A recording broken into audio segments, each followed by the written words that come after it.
Hello and welcome to Reality Check. Before we start, I want to tell you a little bit about our sponsor for this week.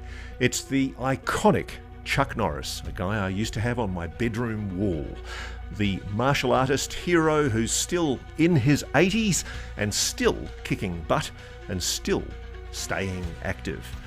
What's even more shocking is he's stronger, he can work out longer, and he even has plenty of energy left over for his grandkids. He did this by making just one change, and he says he still feels like he's in his 50s. His wife even started doing this one thing too, and she's never felt better. She says she feels 10 years younger, her body looks leaner, and she has energy all day. Chuck made a special video that explains everything. Make sure you watch it by going to chuckdefense.com/Ross. That's this link below this video. It will change the way you think about your health. Once again, that's chuckdefense.com/Ross. Now, let's get on and enjoy the show.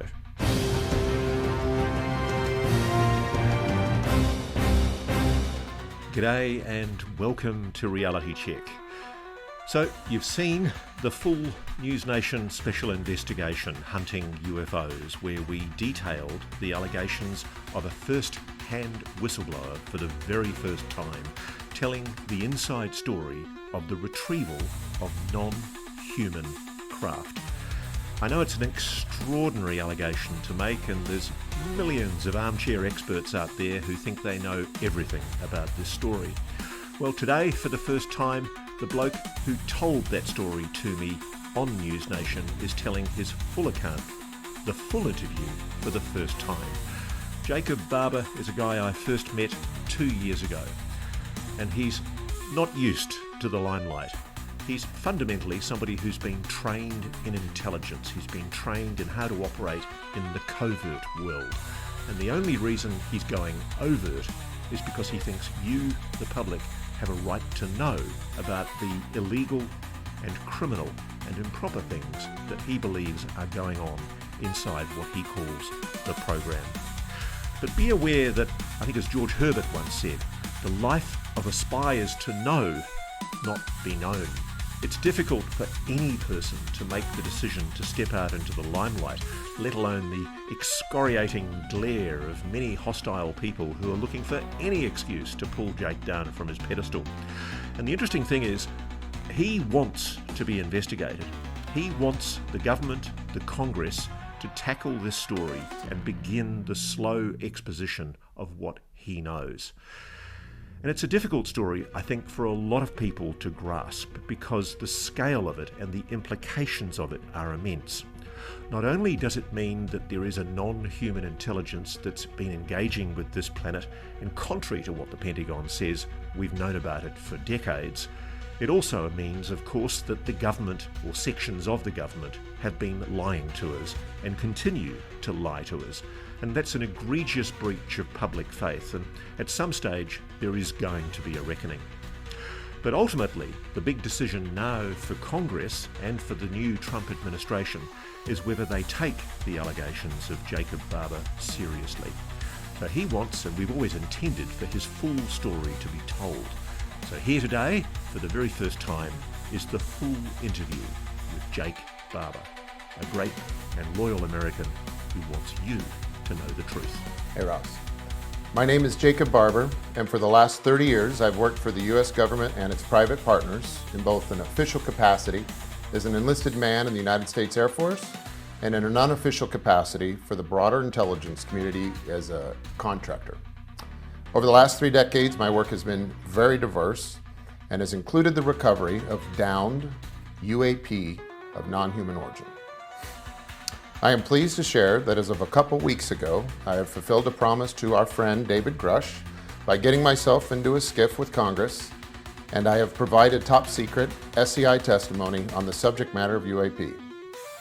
With this behind us, I'm pleased to be at a place where I can share information with the public. The type of information I can share will be limited by my DOPSR restrictions and personal restrictions I have set in order to protect the privacy and quality of life of my friends, family, and colleagues. So with that, let's talk. So Jake, You've just made an historic revelation that we are not alone. How did it feel? Felt pretty good, actually. Get that off my chest. You've lived with this secret for how long? You could say more than a decade. So let's roll back. Let's tell the story of Jake Barber. Okay. You say you were an enlisted man and then you ended up working for the intelligence community as a contractor. Tell me that story. How did that happen? Well, in high school, I was 17 years old.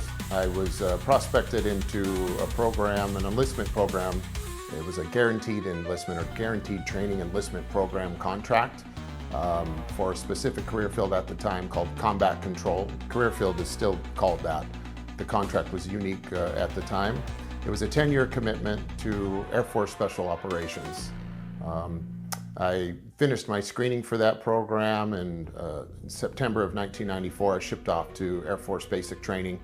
Upon completion of that, I went to a place known as Operating Location Hotel. This was Air Force Special Operations selection.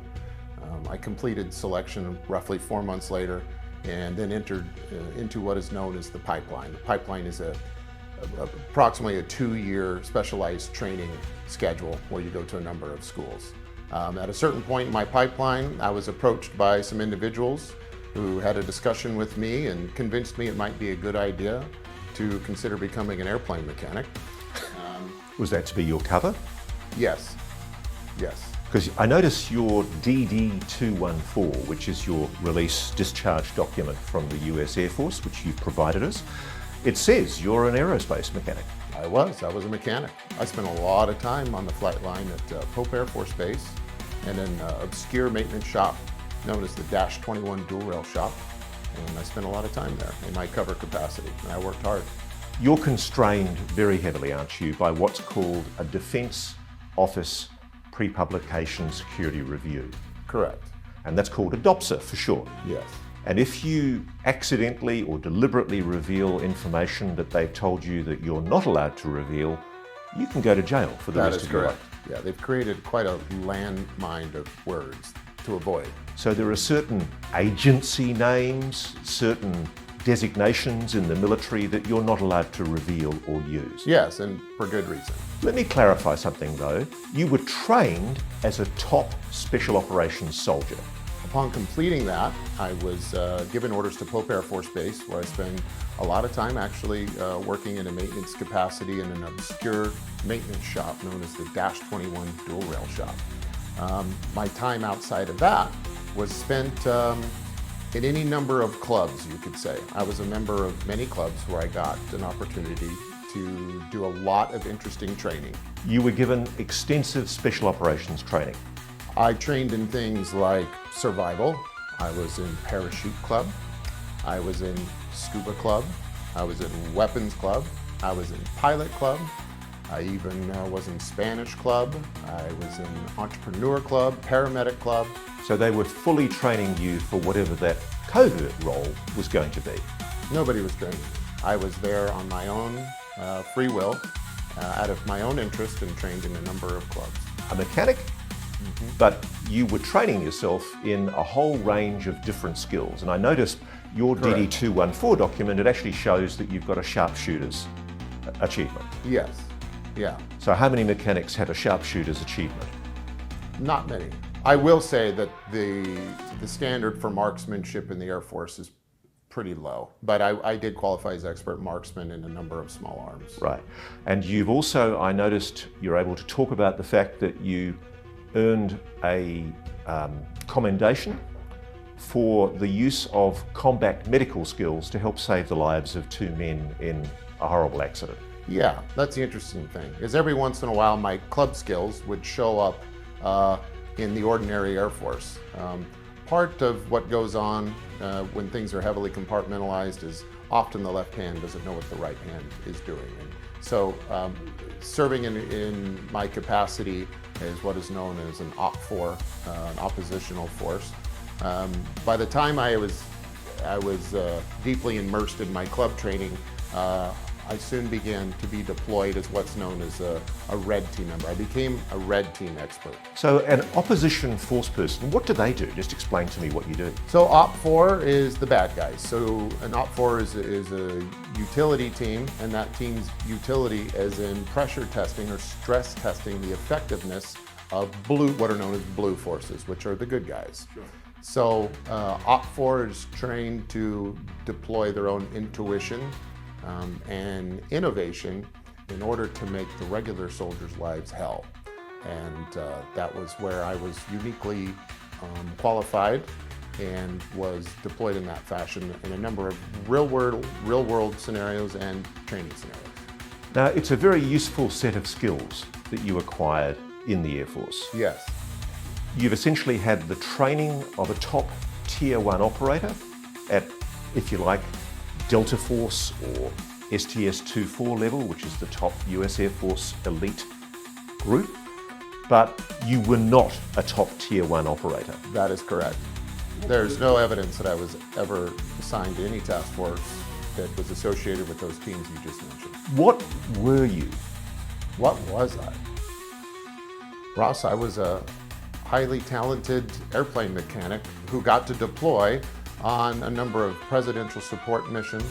I was a security escort for what are known as HVTs all over the world.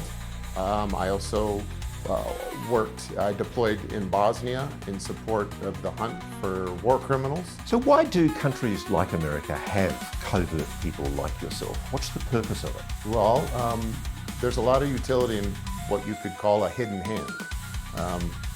For better or for worse, the US government and its agencies tend to paint themselves into a corner, and they're bound by their own regulations and rules of play, and which makes it extremely valuable to be able to outsource to folks who don't have to follow those same rules.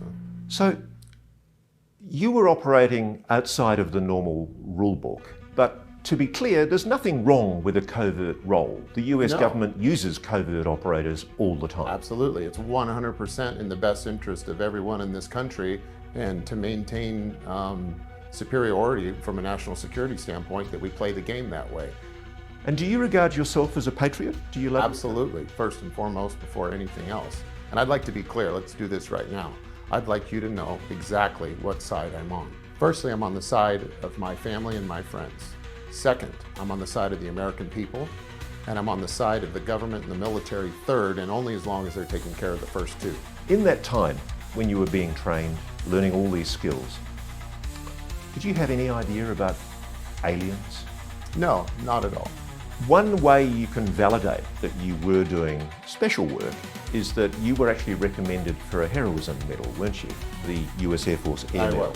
I was. And you're not allowed to talk about that operation, are you?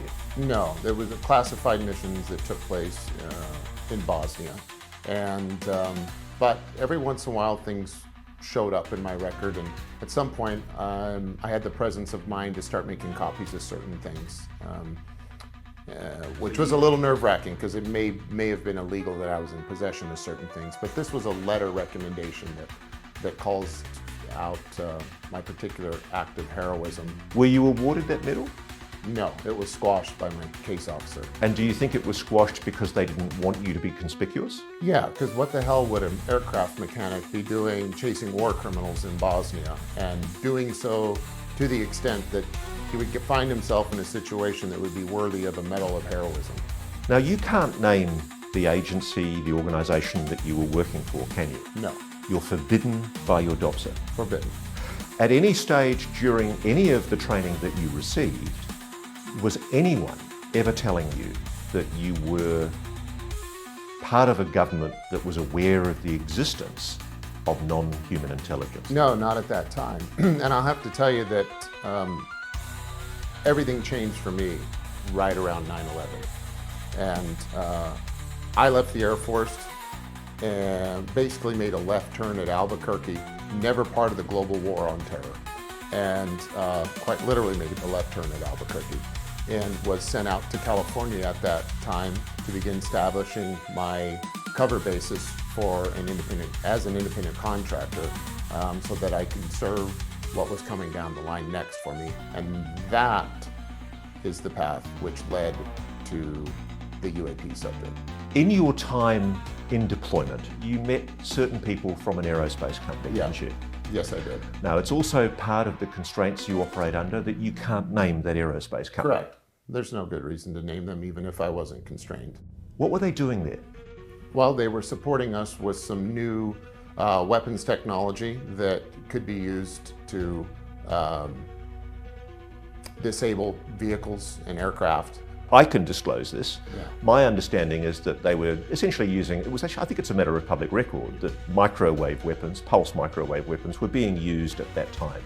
Correct. There were some early prototypes that were being used at that time. And I met individuals that were there representing the companies that were providing that service to the government, made some friends, and those relationships led to opportunities later in the California desert where I began my journey.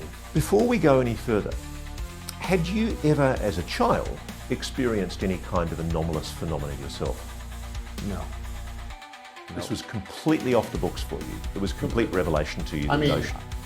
I was born in the 70s. I grew up a fan of Star Wars and Star Trek and Back to the Future. And, it certainly was a pleasant and fun idea, but during that same time, it was also very clear that the culture, it was clearly nostalgic, like the subject matter of UAP and non-human intelligence, which wasn't an acronym we used back then, aliens, let's say, that it was 100% a fictional story. So while I was interested in it, it was purely as an adolescent being interested by any other fictional subject.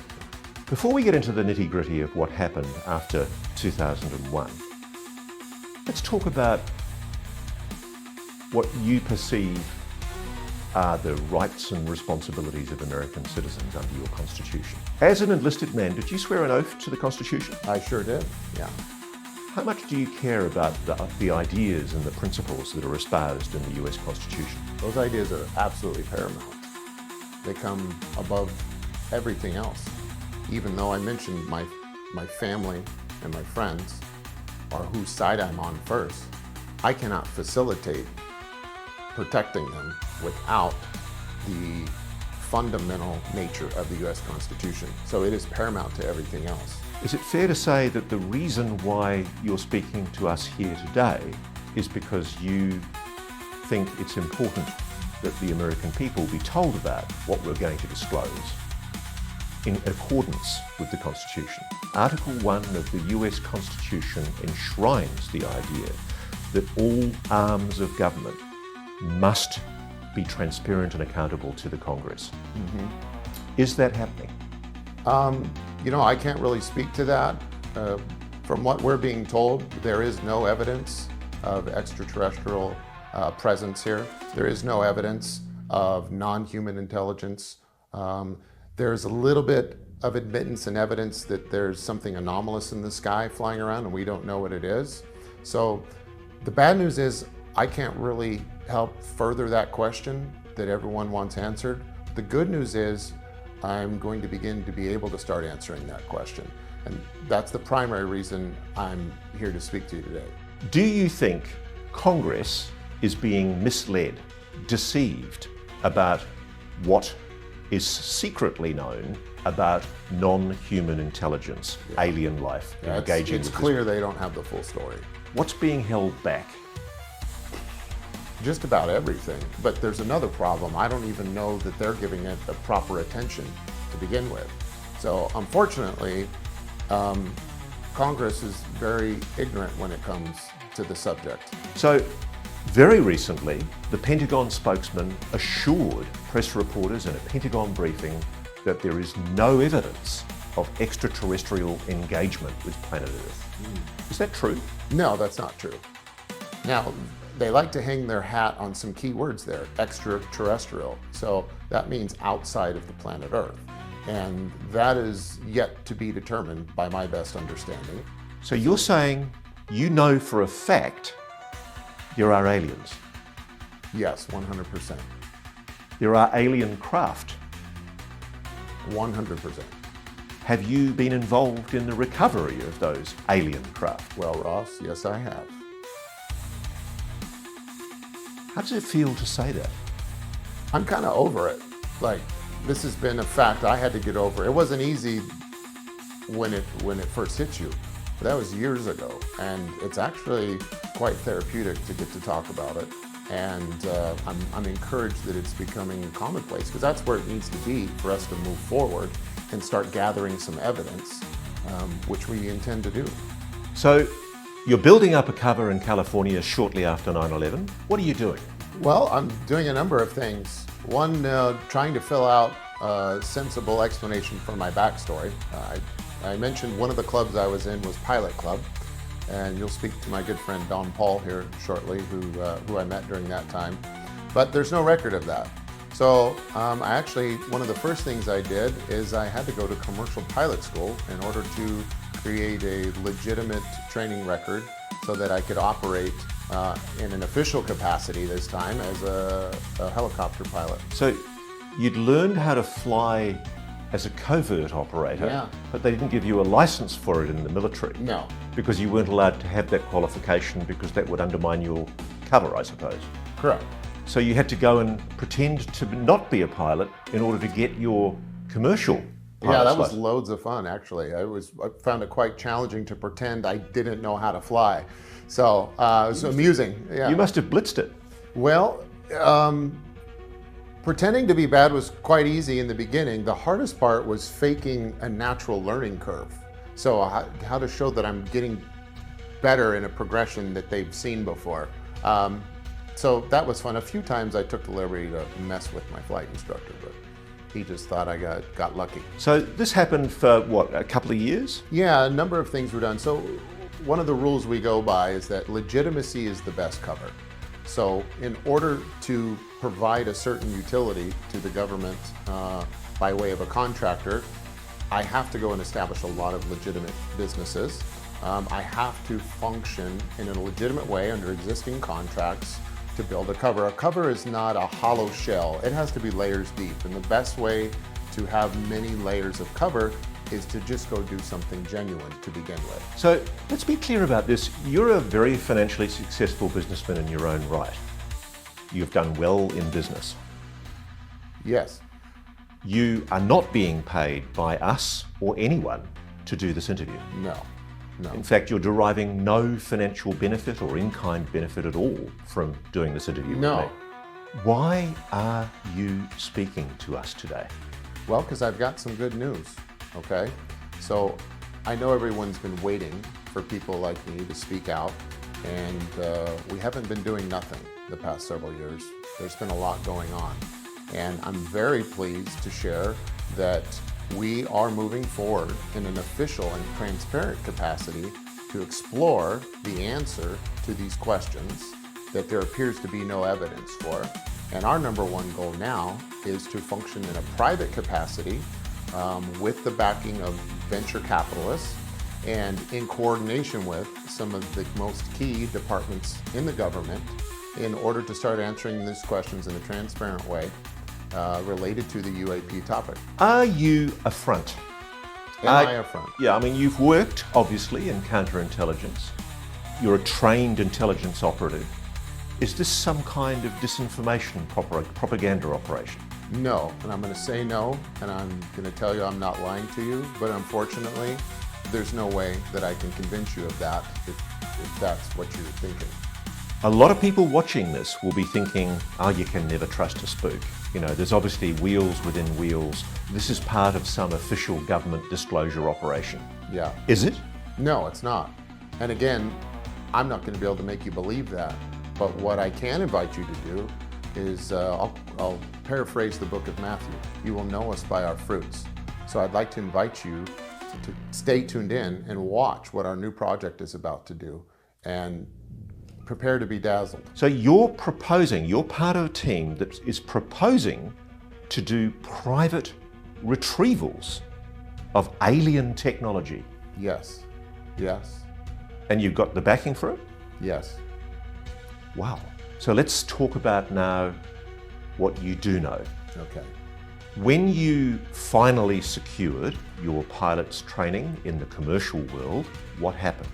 While I was getting my pilot's training, I was also working to set up a number of businesses in order to pursue government contracts from the DOI, the DOD, and all the organizations and departments within those. And mostly what we did, a lot like in the 90s, the cover capacity takes up the most of your time is spent operating in the cover capacity.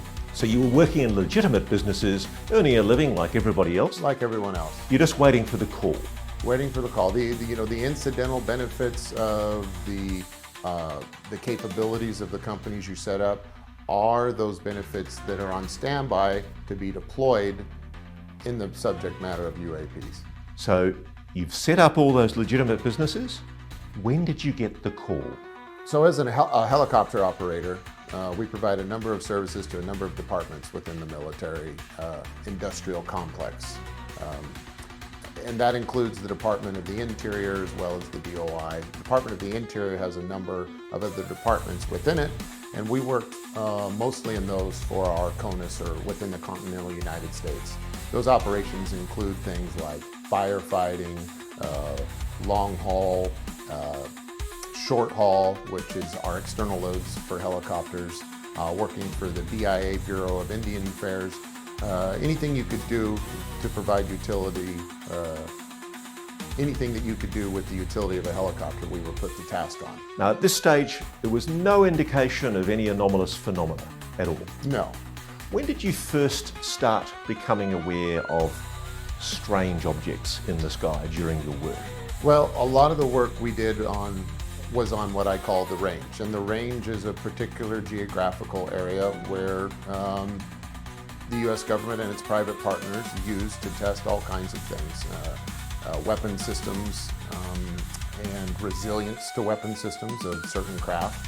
And so you see a lot of exciting things. And I have to remind you that my particular role is very basic: security and transportation. It gets a little broad as you drill down, but I'm a security and transportation expert, and that's the service we broadly provided to the government and its partners. So you start seeing at the range, yes, interesting objects. Well, yeah, it's always interesting out there. It was a process for me getting to the point until we had our first experience with something that was obviously non-human in origin. But up until that time, there's lots of interesting things in the sky. I can tell you that our technology, and by our I mean anything that lies within the inventory of the United States government and its private partners, is pretty spectacular. There's some cool things.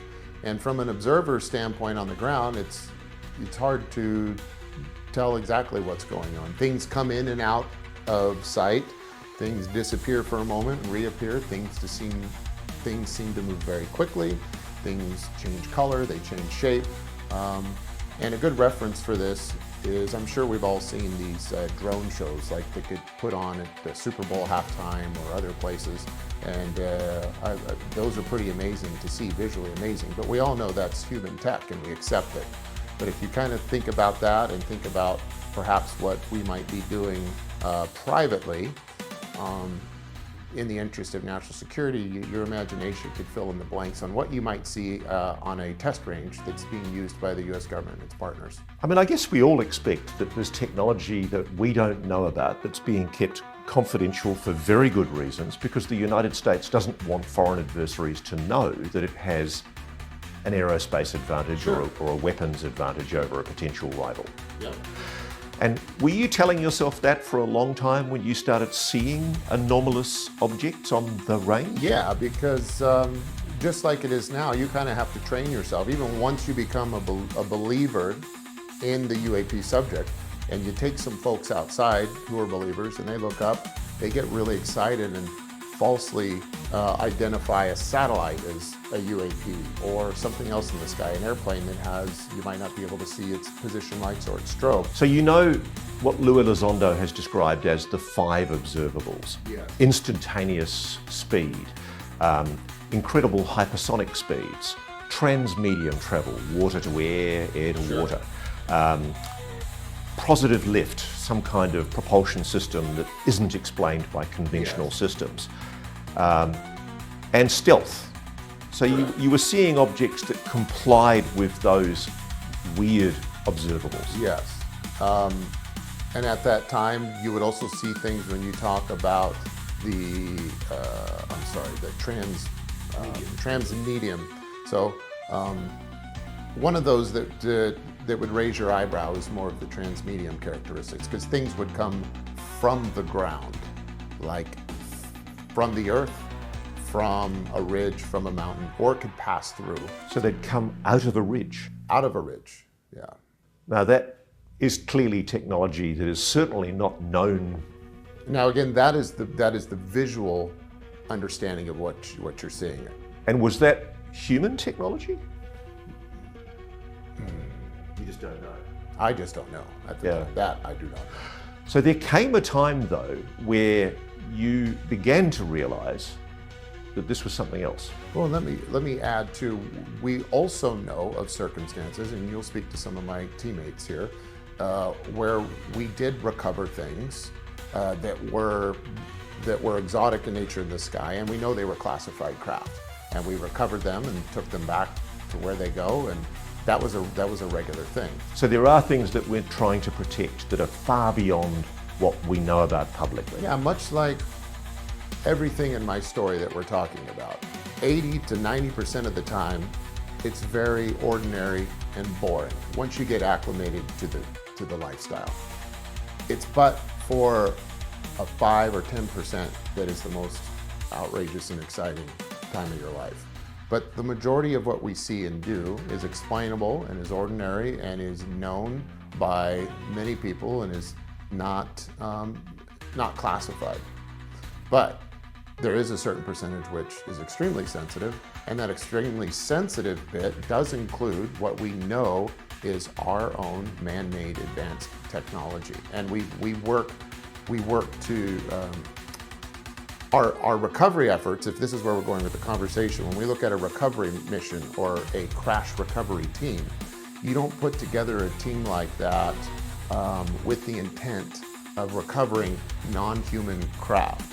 That team is trained and provided the training and tools and technology to conduct a recovery mission for a number of objects and craft. But in the rare occasion, or let's say the hypothetical occasion, something of a non-human origin or source were to interface with the ground, you would deploy that same team. And that is the segue in how we got involved with this particular subject.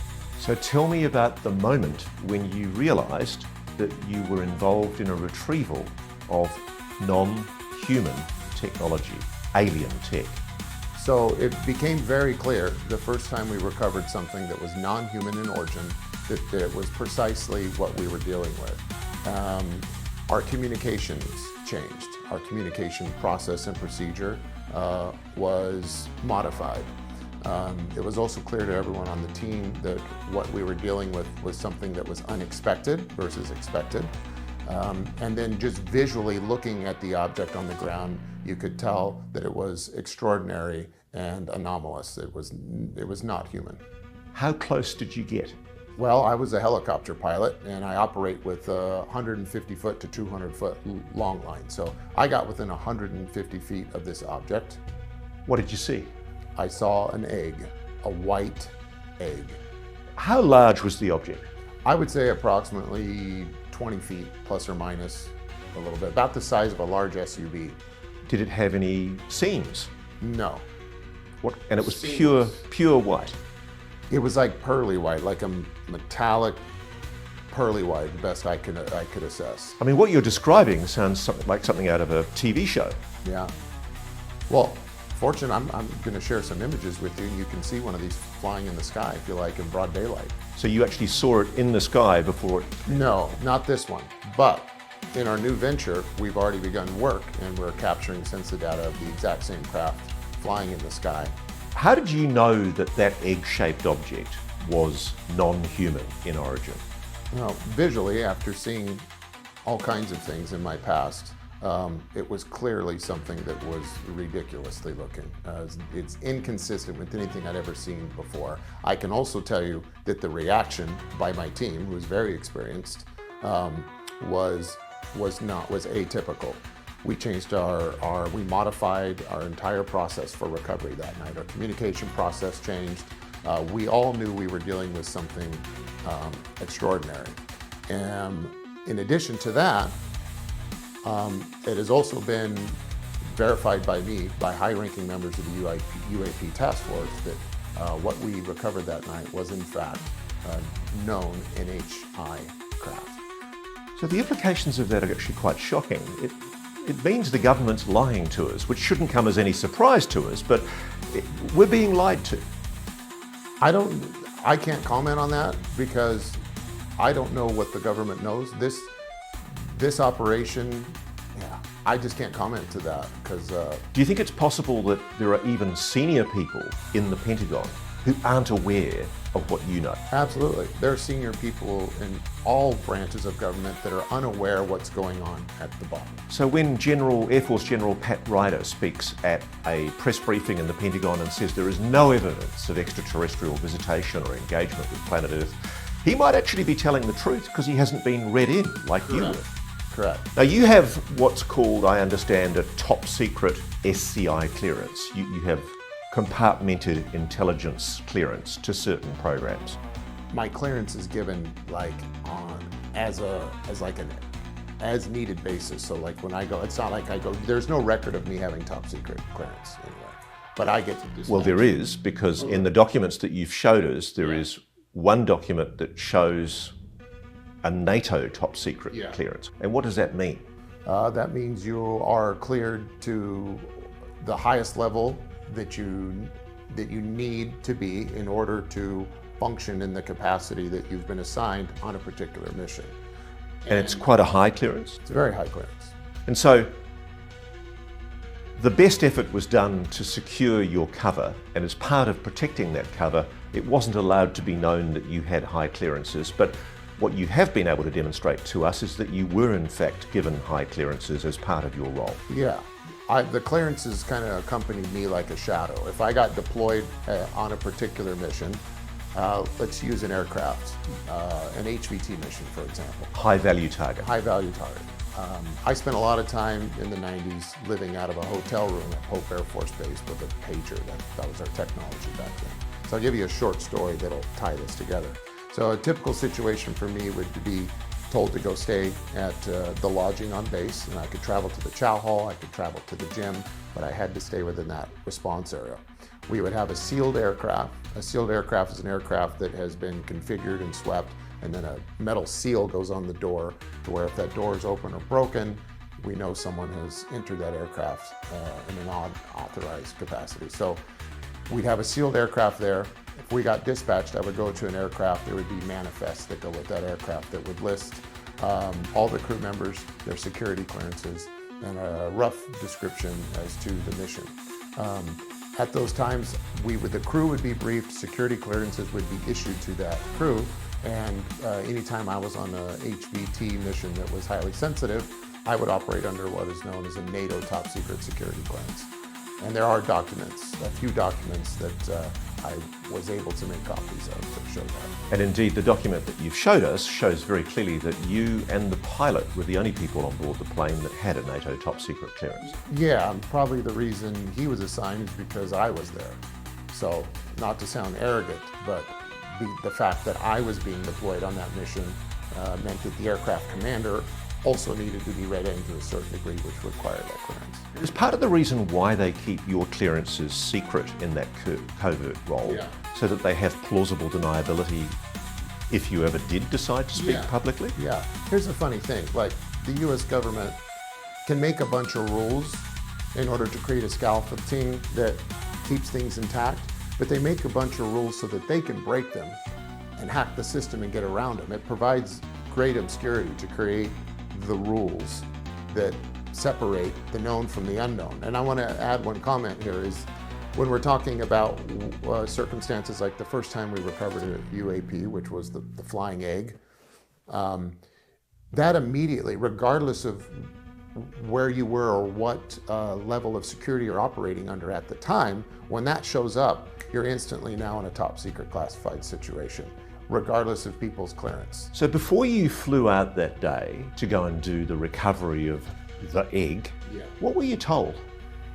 I was told that we were going out to do our normal thing. We were going to provide range security, and we transport crew, and we're doing our normal range work. You weren't told that this was an anomalous craft that was clearly of non-human origin? No, and I genuinely believe no one else knew this was going to happen either. I think it was a shock to everyone. And at no stage were you ever subsequently told that the craft was of non-human origin? No. So how do you know it wasn't human? How do you know that we don't have top secret tech that is shaped like an egg? Right. Well, I'll tell you that because of the reaction of my leadership structure and because of my experience working in that capacity, everyone involved was convinced that what we were seeing and dealing with was, in fact, exotic in its origin.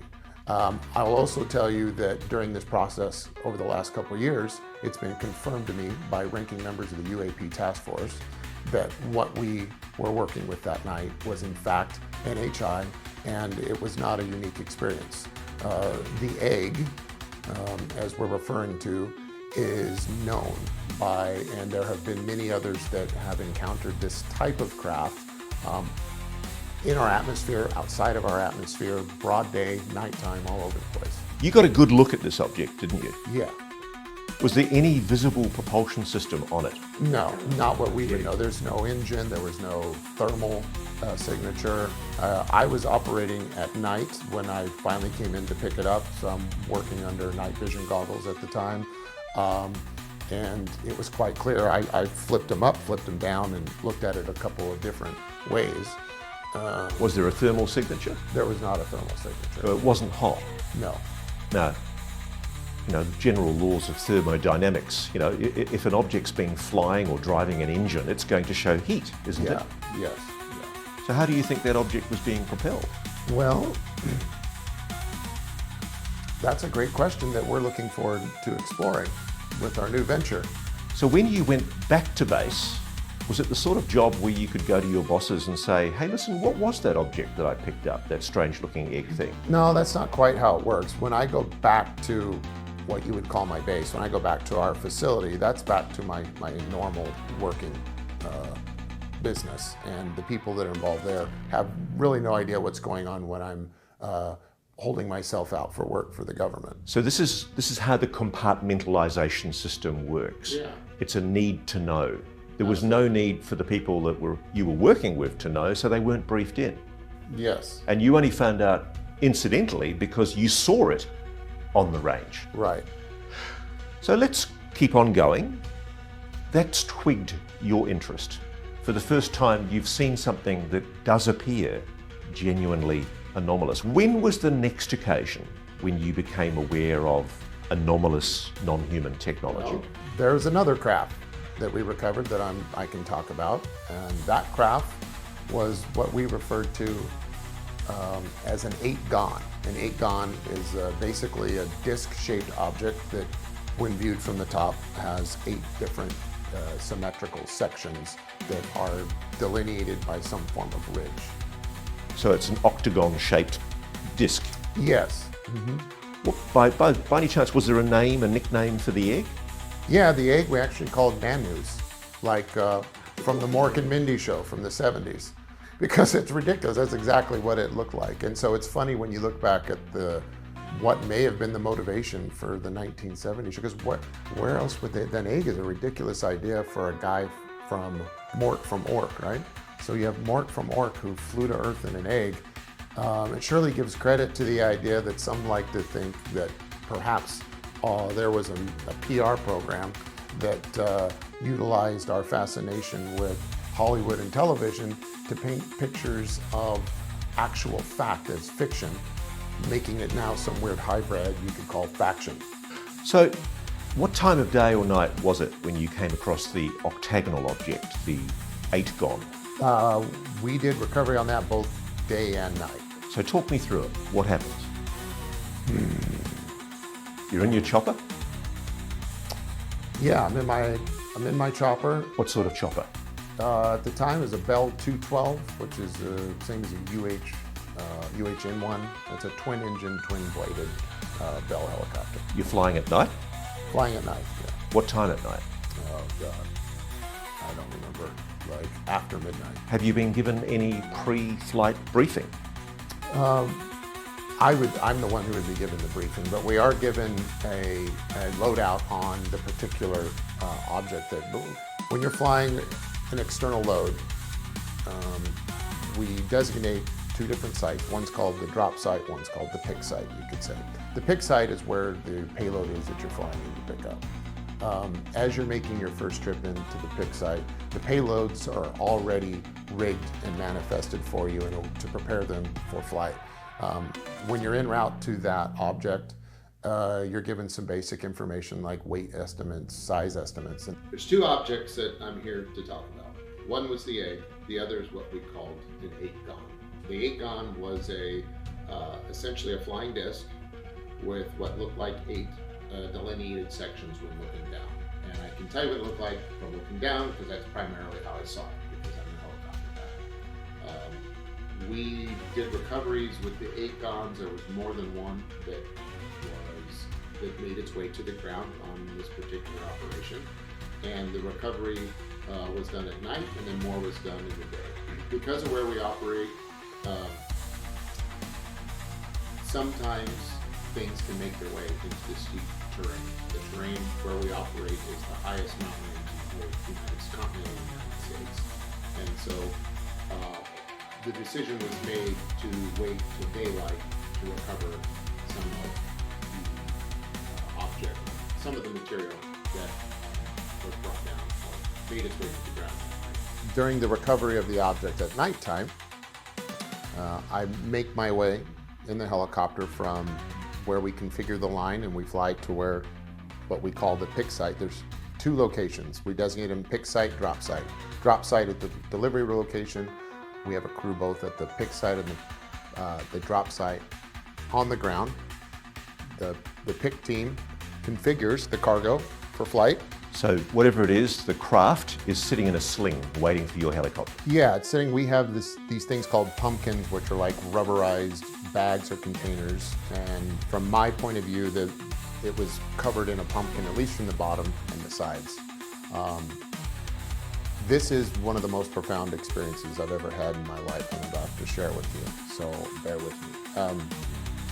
This is, for me, when it became clear. As I get closer to this pick site, I start feeling odd. I start feeling extremely emotional. And the closer I get, the more the emotion starts to overwhelm me. And what do you feel? What's the emotion? I feel a sense of my mother. I don't know how else to explain it. I feel this intense hybrid of sadness and happiness and beauty and song. And it was very disruptive to me because I had a very practical responsibility at the time to operate a helicopter in the mountains at night. And I began wondering what was wrong with me. It was late. Am I just stressed? Am I tired? Am I marinating in cortisol and estrogen? I don't know. But as I came over this object for the pick, there was this overwhelming sense of emotion. What's it saying? The object. Tell me what you're feeling. Like I said, it was an overwhelming sense of sadness, happiness. Is it your feeling? Are you suddenly having a mental breakdown on the job? No, I felt like something connected with me. I felt like something had tuned in to me and my soul and was providing me some sense of guidance on what to do and how profound what I was doing was. And it was so overwhelming that I began to cry. And I can't imagine crying at night time with night vision goggles is the healthiest way to fly a chopper. No, it is not. And then I'm confused as to why I'm crying at the same time. And then do I abort the mission? So I just did my best to focus on my particular cues when doing this type of work, and I got the load hooked up and I began flying away. And once it was just me and that object in between the pick and the drop site, there's about 20 miles in between, I felt like something was inside of me. I felt like I was possessed by the most beautiful spirit I've ever been possessed by. And was it loving? It was loving. But there was a sense of sadness at the same time. And had you ever had an experience like this before? No, it was a very feminine energy, I'll tell you that. It felt like the spirit of God, but not in any masculine sense that I had ever felt. It was like, again, the feeling of my mother and my daughter and beauty. And it wasn't like a soul, it was like a frequency that I was connected with. Was it scared? I don't know if it is a thing. I'm still trying to figure out why that happened. I don't want to say that because I have a pretty good idea of what's going on now. And whatever that force was since that night, it has stayed with me. And as crazy as this sounds, it's what's guiding me now. And it's what's providing protection for me. It's changed your life. It's changed my life. Do you think it's made you a better person, that experience? It has made me a more sensitive and aware person, which I think all of us would be better people. So that was a moment when you became aware of, at the very least, a technology that had the capacity to touch you remotely. Telepathically. Now, telepathy, we are told, is a nonsense. It's a fiction. So what happened after you flew the object in the sling to presumably the drop-off zone? Once I made the drop, before I got there, I was really scared that I was going to have to stop flying and punch this thing off because I was so distracted. But then I was like, well, crap, now we've got another recovery site. Now we're going to have to recover this. I'm going to have to emergency land. I don't know. So it took everything I had in me at the time to get to my drop site, and I delivered this. Oddly enough, no one in my crew reported having similar effects from this. I do not believe there was a being in that craft.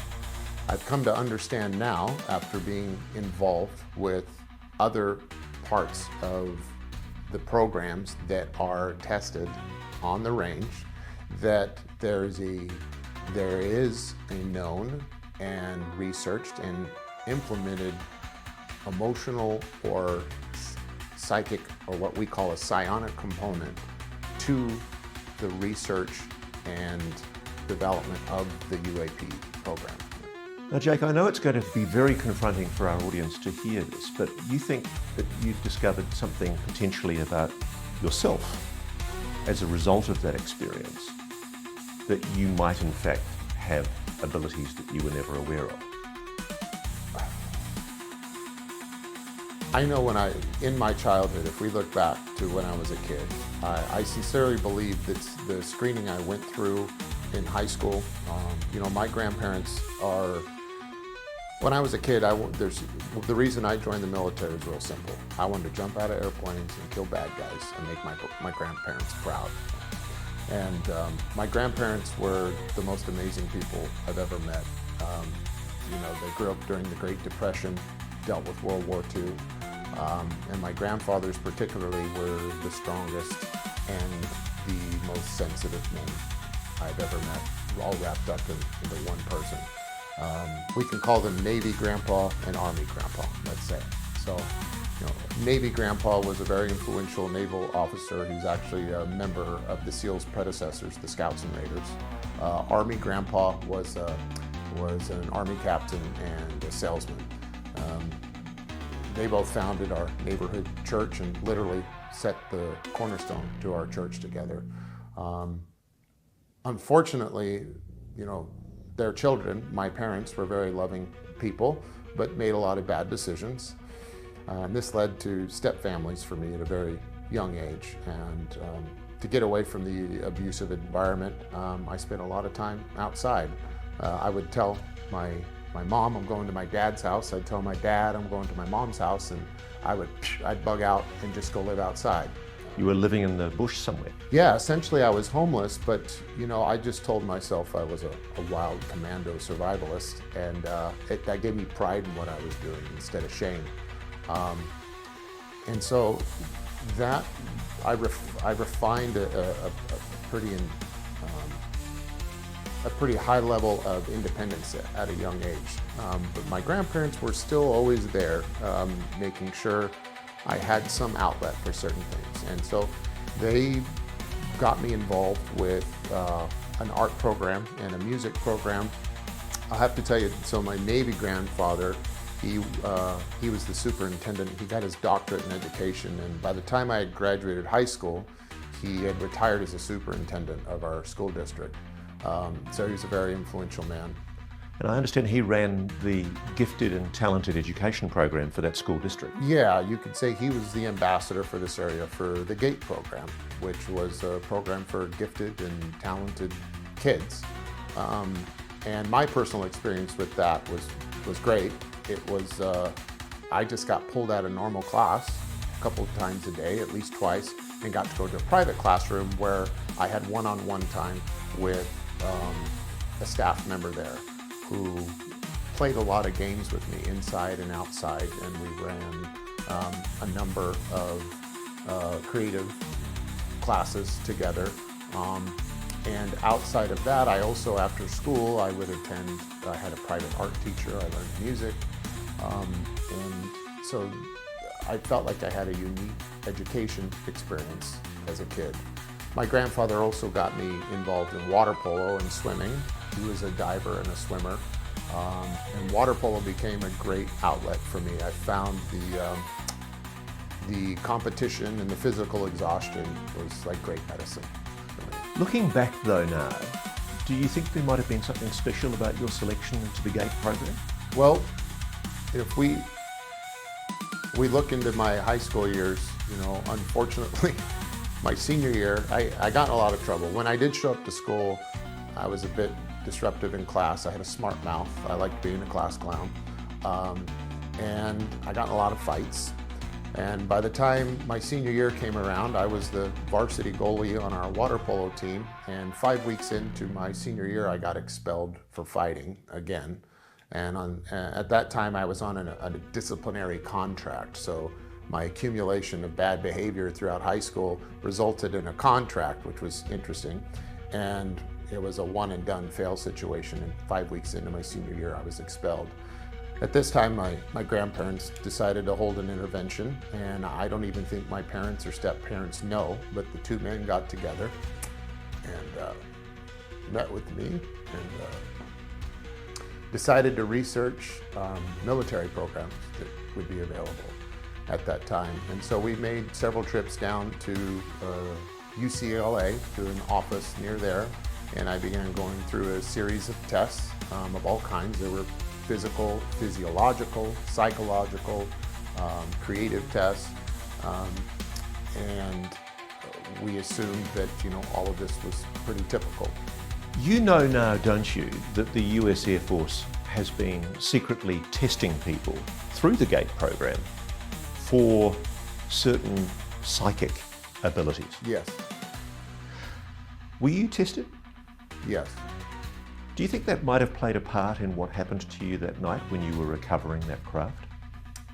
Yeah, I don't know that the Air Force realized that. I'll tell you, I know others that I've come to meet through the program that we'll talk about that were in a psionic program. that have a very similar backstory, but for whatever reason, I was not used in that way. Again, my creativity and intuition resulted in, as I've shared with you before, being used for creative war games, being very creative in war games. But what I used as intuition, if we make a spectrum and we put intuition on the conservative side, let's say the right side of the scale, on the more far out side, that might be something that looks a lot like telepathy or telekinesis. And we call this psionics, which we can talk about. And so I knew I was intuitive, I knew I was creative, and I also know I had good imagination. And so looking back, it was clear that becoming a red team expert, those are the tools that I would deploy. My intuition and creativity is what made me successful in that capacity. I'm quite struck by how many very senior elite soldiers, special operations soldiers, when they admit what they do in a combat situation where they're facing imminent harm, there's often a moment where they talk about intuition, precognition. They knew something was about to happen. Does that happen to you? Yeah, I would say that I have a keen ability to make good decisions, short term and long term. I also find comfort in chaos, you could say. And I actually see things more clearly in chaos and tend to make very wise decisions. And is that a quality that you recognize in a lot of your colleagues in special operations? Yeah, you might be interested to know that people at an elite operator level, there's a lot of them that are left-handed, a lot of them that were artists as kids or still are, very good drawers, illustrators, musicians. They're also, if you were to describe their personalities, you might find yourself using some oxymorons like peaceful warriors, sensitive savages, you could say. That's a real thing. And I'll add one more. We're a bunch of dead serious goofballs. So there's this dichotomy between feminine and masculine at the extremes that I don't know if you could go as far as to say is the Big Blue Air Force and the Big Black Department of Defense knows what they're doing, and they're prospecting for these kids at a level, and they're planning this long-term, well-thought-out path. But what you will find is that we end up making our way there. Something made you connect with that machine that night. Yes, it chose to connect with me, and reportedly no one else on my crew. So when you got back to base, did you report the fact that you'd had that extraordinary... Hell no. Why not? Because I didn't know what happened, and I don't want, you carry a lot of responsibility as a pilot. In this process, I've moved from being a very pragmatic person with a tremendous amount of responsibility in day-to-day grind in this dimension, to a place where I've had to take into account and incorporate things that are basically metaphysical, and find a balance between the two, all while maintaining the trust that I could do my very pragmatic work. So this was something pretty new to me this night. The last thing I'm going to do is go back and tell my team that I almost had to pop the load off because I was connected with a goddess that was making me cry. So you've had those two anomalous incidents with craft. Yeah. Clearly, these are objects that are being recovered that do not appear to be human technology. So this is a good thing to talk about, because what we're dealing with is either non-human intelligence, if we want to use those words or that phrase or that acronym. It's either that, or we need to dramatically redefine what we think human intelligence is. Because this object, whatever it was capable of communicating with you in your mind. That object, or whatever was controlling that object, was also connecting to me through the mind, through my mind. Now you learned, didn't you, that this was the tip of an iceberg. It wasn't Correct. Just you. Correct. What did you learn? Well, my work coincidentally, shortly after that, led me in support of another particular part of the program, which deals directly with looking at this piece right here, which is there a component on the summoning side that we call, and the operation side of these non-human craft that has to do with consciousness, or at least a field of consciousness that perhaps humans can tap into, and maybe all beings in the universe can tap into. What is a psionic? A psionic person is someone with a predisposition for extral, temporal, you could say, abilities and sensitivities. Someone who has a fantastic intuition. What did you discover the psionics were being used for in the program? In the program, there was certainly a desire to explore the idea that perhaps UAP could be summoned, could be communicated with, could be controlled, and could be persuaded to land, all by deploying people with psionic abilities to interface and communicate with the UAP. And did you see that happen? Yes, I did. So there were people who were purportedly psionically gifted who were brought into the program? Yes, there were. Where did they come from? They come from all over. They're not, and all over, I mean from outside the United States as well as in. And how are they detected? How are they picked? I don't really know. You'd have to ask somebody else. I'm told that there are particular indigenous communities around the world, Native Americans, people in different third world countries, who apparently have enhanced psychic abilities that are recognized. Sure. I think most people could grasp the idea that perhaps people that are from other cultures, our culture leaves a lot to be desired when we look at the contaminants that exist in our food, contaminants that exist in our drugs, and contaminants in our culture. Some of these contaminants, it turns out, aren't great for your spirituality or your consciousness or your psionic abilities. And so those who live a particular lifestyle or live in a culture where they have a more natural or direct way of life with nature and their surroundings seem to, within those groups of people, there's a little bit higher demographic than there typically is for those with a psionic ability. So these people are sought out and are used to contribute to the research that might be going on with psionic. I want to put something to you. I've spoken myself, you haven't told me this, but I've spoken myself to people of Native American background, Indigenous Americans, who say that this is a particularly popular thing for recruitment from the program to happen in Indigenous American communities. Yes, I know that for a fact. There are also people from countries in the third world where these abilities are recognised and not treated with stigma as we do in the Western world. Yeah, there is no stigma. In fact, if there's any stigma, if you're the one who's not playing along, you might be the outcast in those cultures. So the irony is that part of your discovery inside the program is that there genuinely are people who can actually make a mental, spiritual connection to a technology. Yes, 100%. Was that a revelation to you?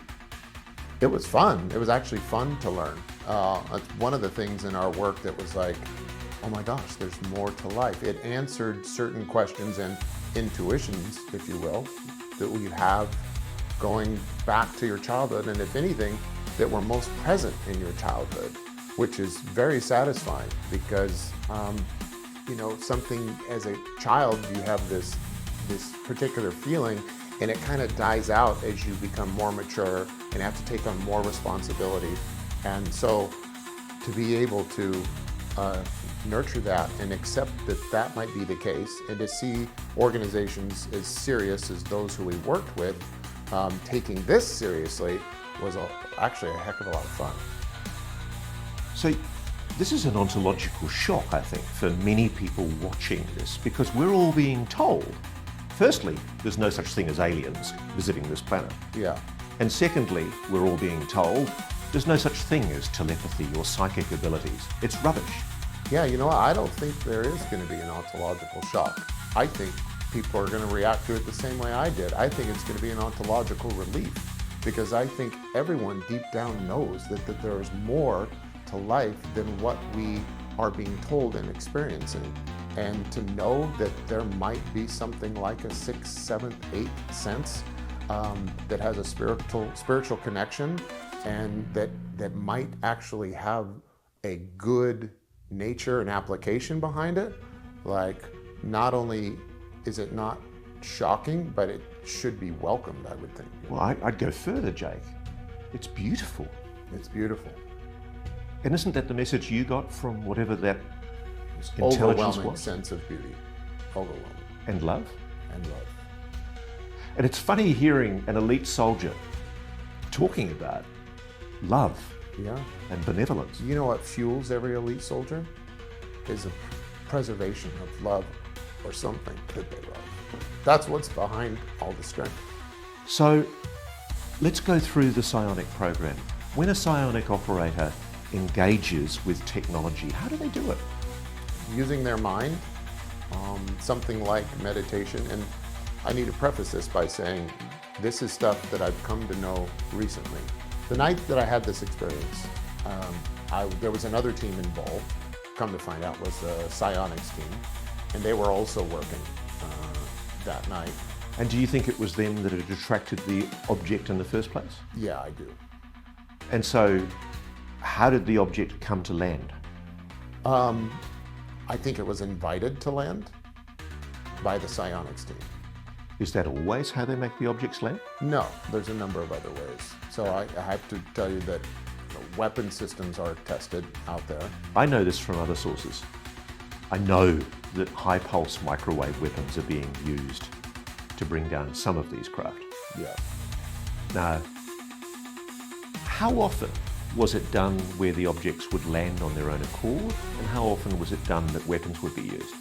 Yeah, I can't tell you how often. I can tell you that they are brought down both ways, that they are invited to land by the psionics team. Other times they are invited in by the psionics team, but then HPMs, which are high-powered microwave weapons, are deployed, and they have an effect where they can disrupt the flight pattern of the object, and when it is an object, sometimes it's not, and it can result in that aircraft being forcibly brought down. When they did the attraction of the objects, was it purely psychic, or was there machinery that was used as well? So there's 5 components to our operation, which might answer a lot of your questions. So the first component is the calling phase. Calling is either through man or machine-based summoning systems. We have man-based systems, which are our psionic assets, which make a connection through intuition or consciousness with the object and can invite it in. The other is a machine-based calling system, which uses many systems, which I'm not going to go into detail about. You could refer to them as a dog whistle or a lure, and UAP, certain types seem to be specifically attracted or responsive to our machine-based calling systems. And then from there, once they're brought in, we communicate with them. Now, the psionics can have a dual role, because in this communication phase, we do a lot of data collection.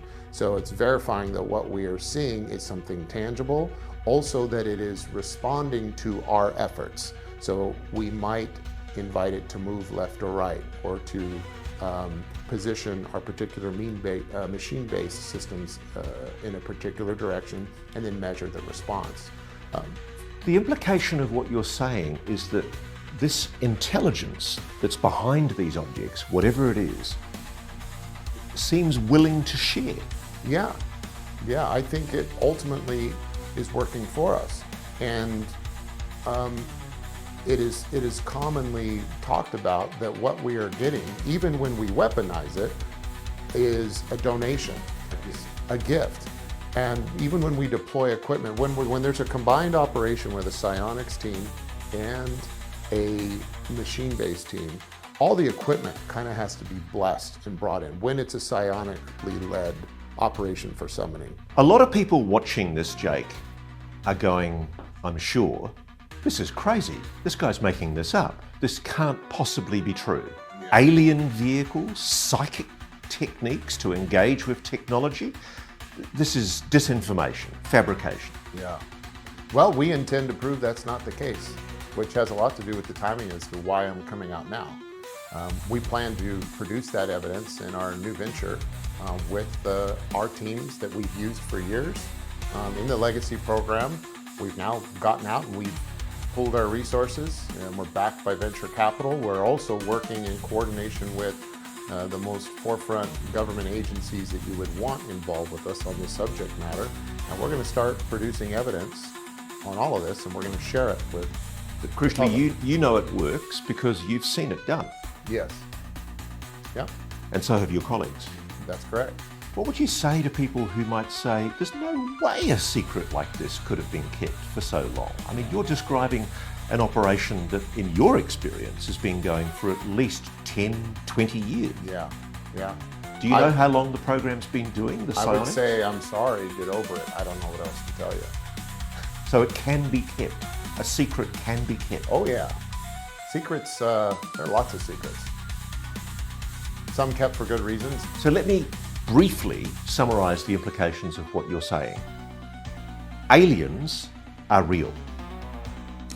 So I would like to know, unfortunately, we got to get really specific with the semantics, okay? So what do you mean by alien? Something non-human and intelligent built craft that you have been involved in recovering. Yes, something that is inconsistent with our idea of what a human is involved with these craft. Are these intelligences, whatever they are they extraterrestrial? Are they from somewhere else, or could they possibly be living on this planet? I got to remind you, I'm a security and transportation guy that has been involved in this program, really within the purview of those two categories. So you're going to have to ask someone else. I presume you got a chance to talk to the psionics. Yeah. When they mentally, telepathically engaged with whatever this intelligence was, what did they tell you about it? Well, that they refer to it as a they in a very spiritual nature, something like angels, angels and demons.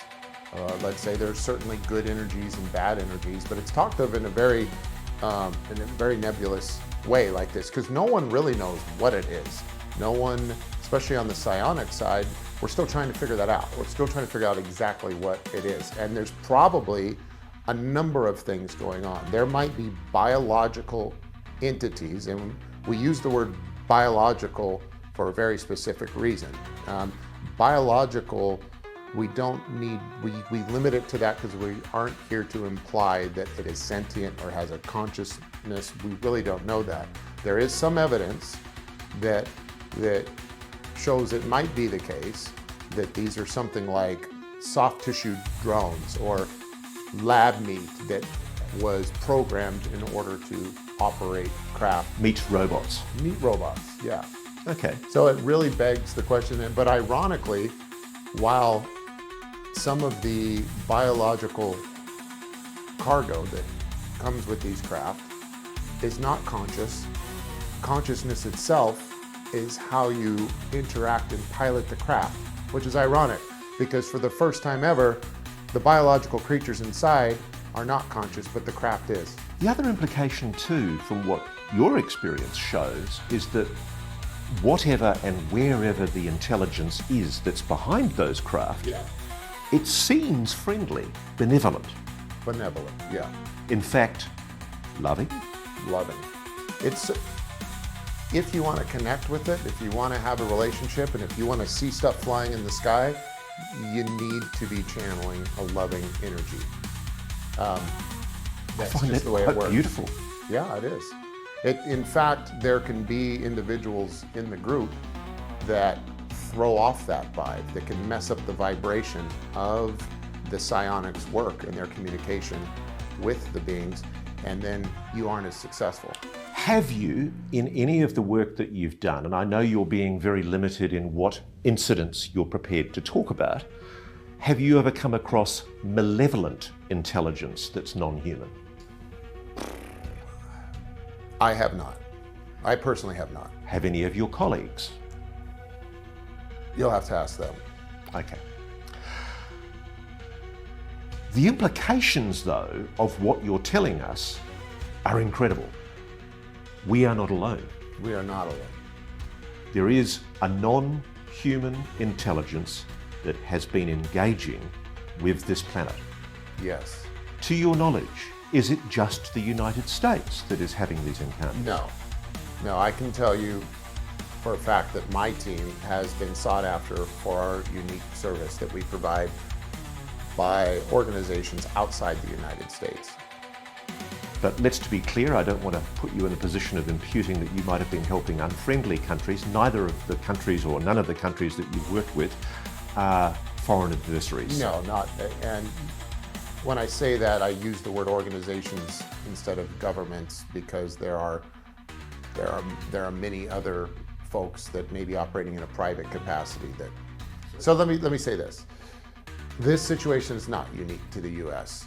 To your knowledge, are Russia and China doing retrievals of non-human craft? I have no idea. I imagine they are. Why would you say that? Well, because this particular activity is not unique to the United States. I know for a fact that members of my team have been asked to provide our expertise and service for organizations outside the U.S., not China and Russia, but the U.S. government does not have a monopoly on the UAP subject matter. I mean, the skies are not classified. Your conscience can't be redacted. So the NHI can connect with whoever the hell they want, and whoever the hell they are can connect with NHI. And this lends itself to a particular situation or formula that you can imagine exists, which is if you have a belief that this is a worthwhile venture, which ironically, the government has made extremely clear. Like, there are many people, myself and our new organization included, that is not waiting on the government to say this is something you should invest time and energy on. And that's become abundantly clear in the last 2 years. But prior to that, anyone that had the will to believe that and the money to invest and the tools and techniques and talent in order to do it could set up their own communication, crash recovery, and reverse engineering program anywhere in the world. The NHI does not hold itself out exclusively for the United States. Why has this been kept secret from all of us? Oh God, I don't know. I really don't know.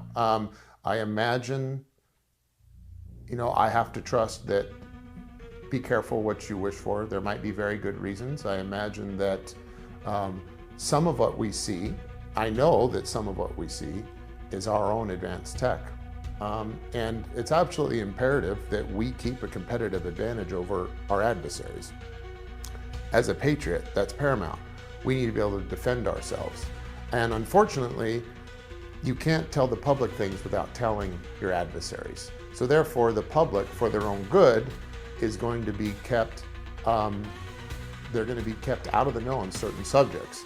And so there's this difference between secrecy and privacy. And I will lay this out because we need to be able to flip back and forth between the two. Privacy is something that protects responsibilities and the dignity of whoever needs that privacy. Secrecy is something that typically hides vices, amoral intentions, and crimes, let's say. I know for the most part that what we're dealing with when it comes to our government, the subject matter, is a matter of privacy, not secrecy, if you want to look at it that way. Somebody you discovered was recording these operations in secret. There are videos of these operations that were captured illegally during these operations that are out there. You became aware, didn't you, while you were doing these retrieval operations, that there was concern from a private aerospace company that certain computers had gone missing. Yes. And those computers were Panasonic Toughbooks. Correct. 5 Panasonic Toughbooks. 6. What happened? Well, we were deployed on a particular task to recover what we call HVTs, or high value targets. Those high value targets were Panasonic Toughbooks. And whatever was on these Toughbooks was highly sensitive material. And this came about, I have to tell you, after 2018. It is quite possible, I will say, that the sensitive material that is on these Panasonic Toughbooks has to do with sensor data, video, that was illegally captured during some of these operations, some of which may be incriminating or classified. Now, I can understand a lot of people watching this may be indignant, but there are good reasons why some things are classified in the US military. Absolutely. So you were tasked to get these laptops back? Yes. Because the concern was they could break the secrecy of the whole program. I can't speak to what the implications were of this sensitive information getting out.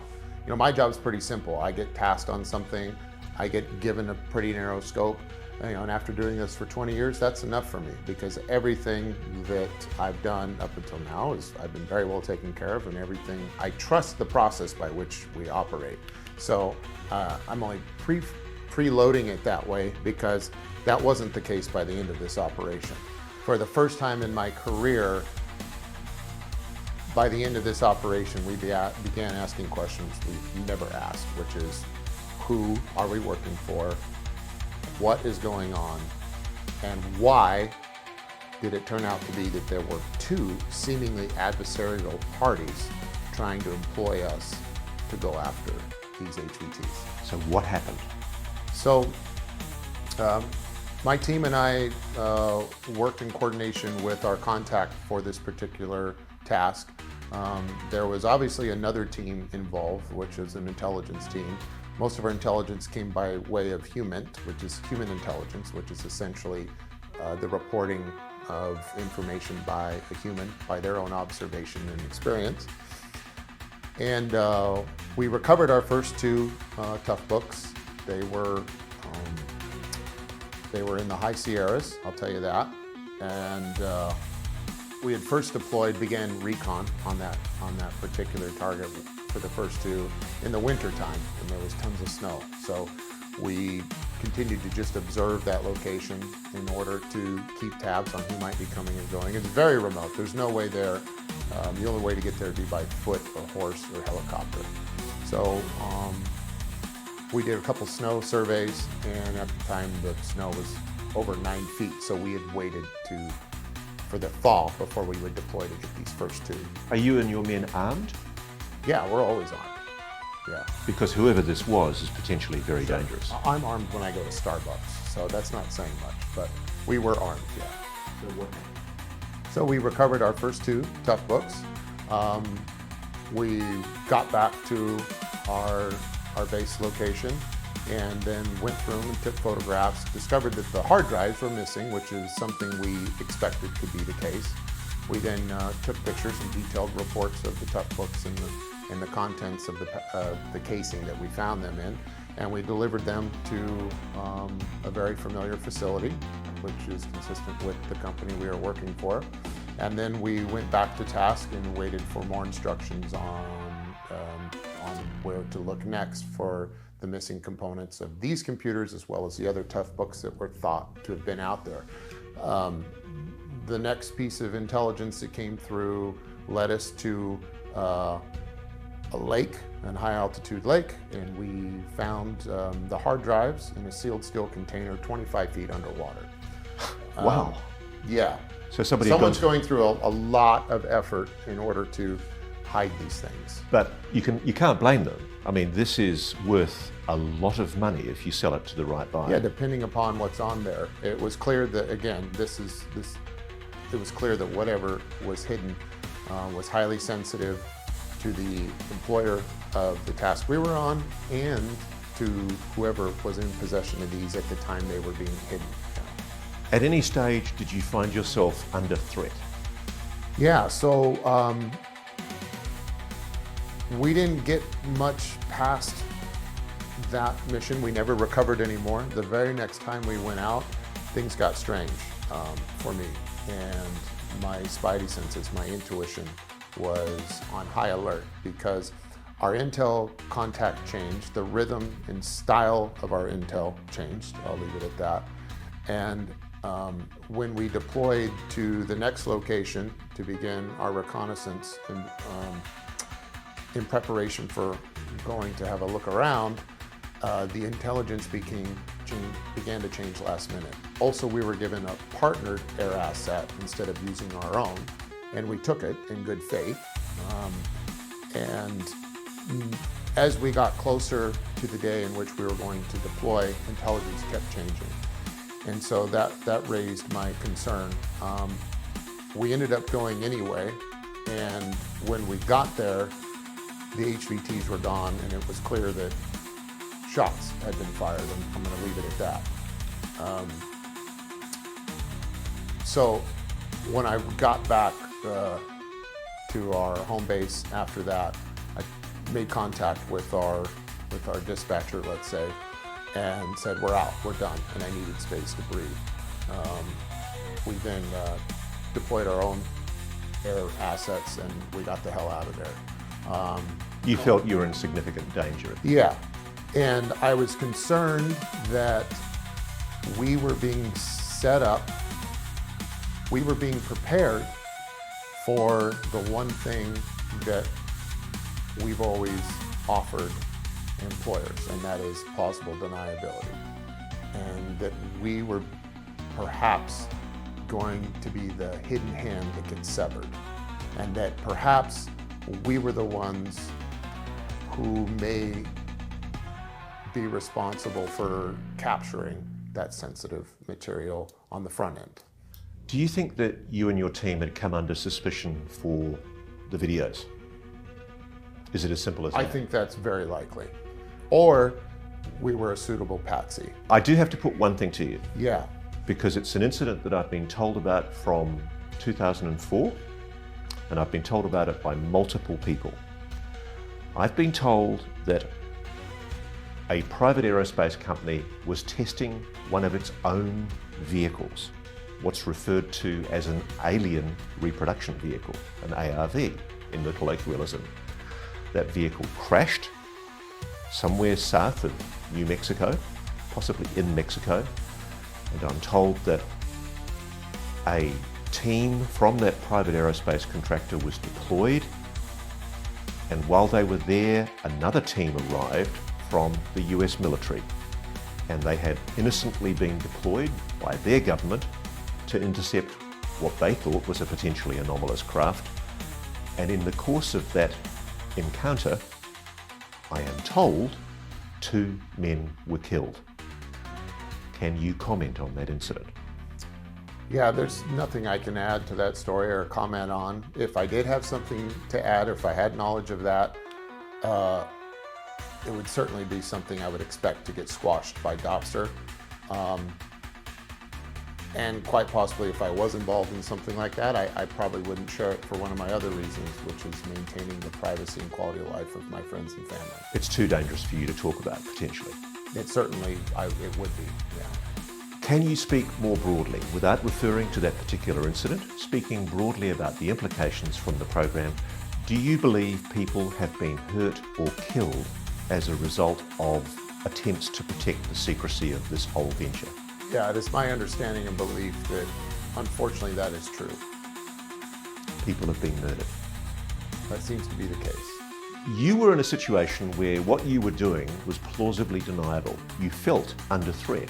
You were asking who you were working for. Who were you working for? Yeah, for the first time in my career, let me start by saying that for my entire career, both in the Air Force and as a contractor afterwards, I've been very well taken care of. I was given time off to get my head right when I needed to. I was given time to take care of my family when my wife had twins. I've been very well compensated. I've been trusted, and everything that needed to be laid out before me when put on certain tasks was as advertised and as promised.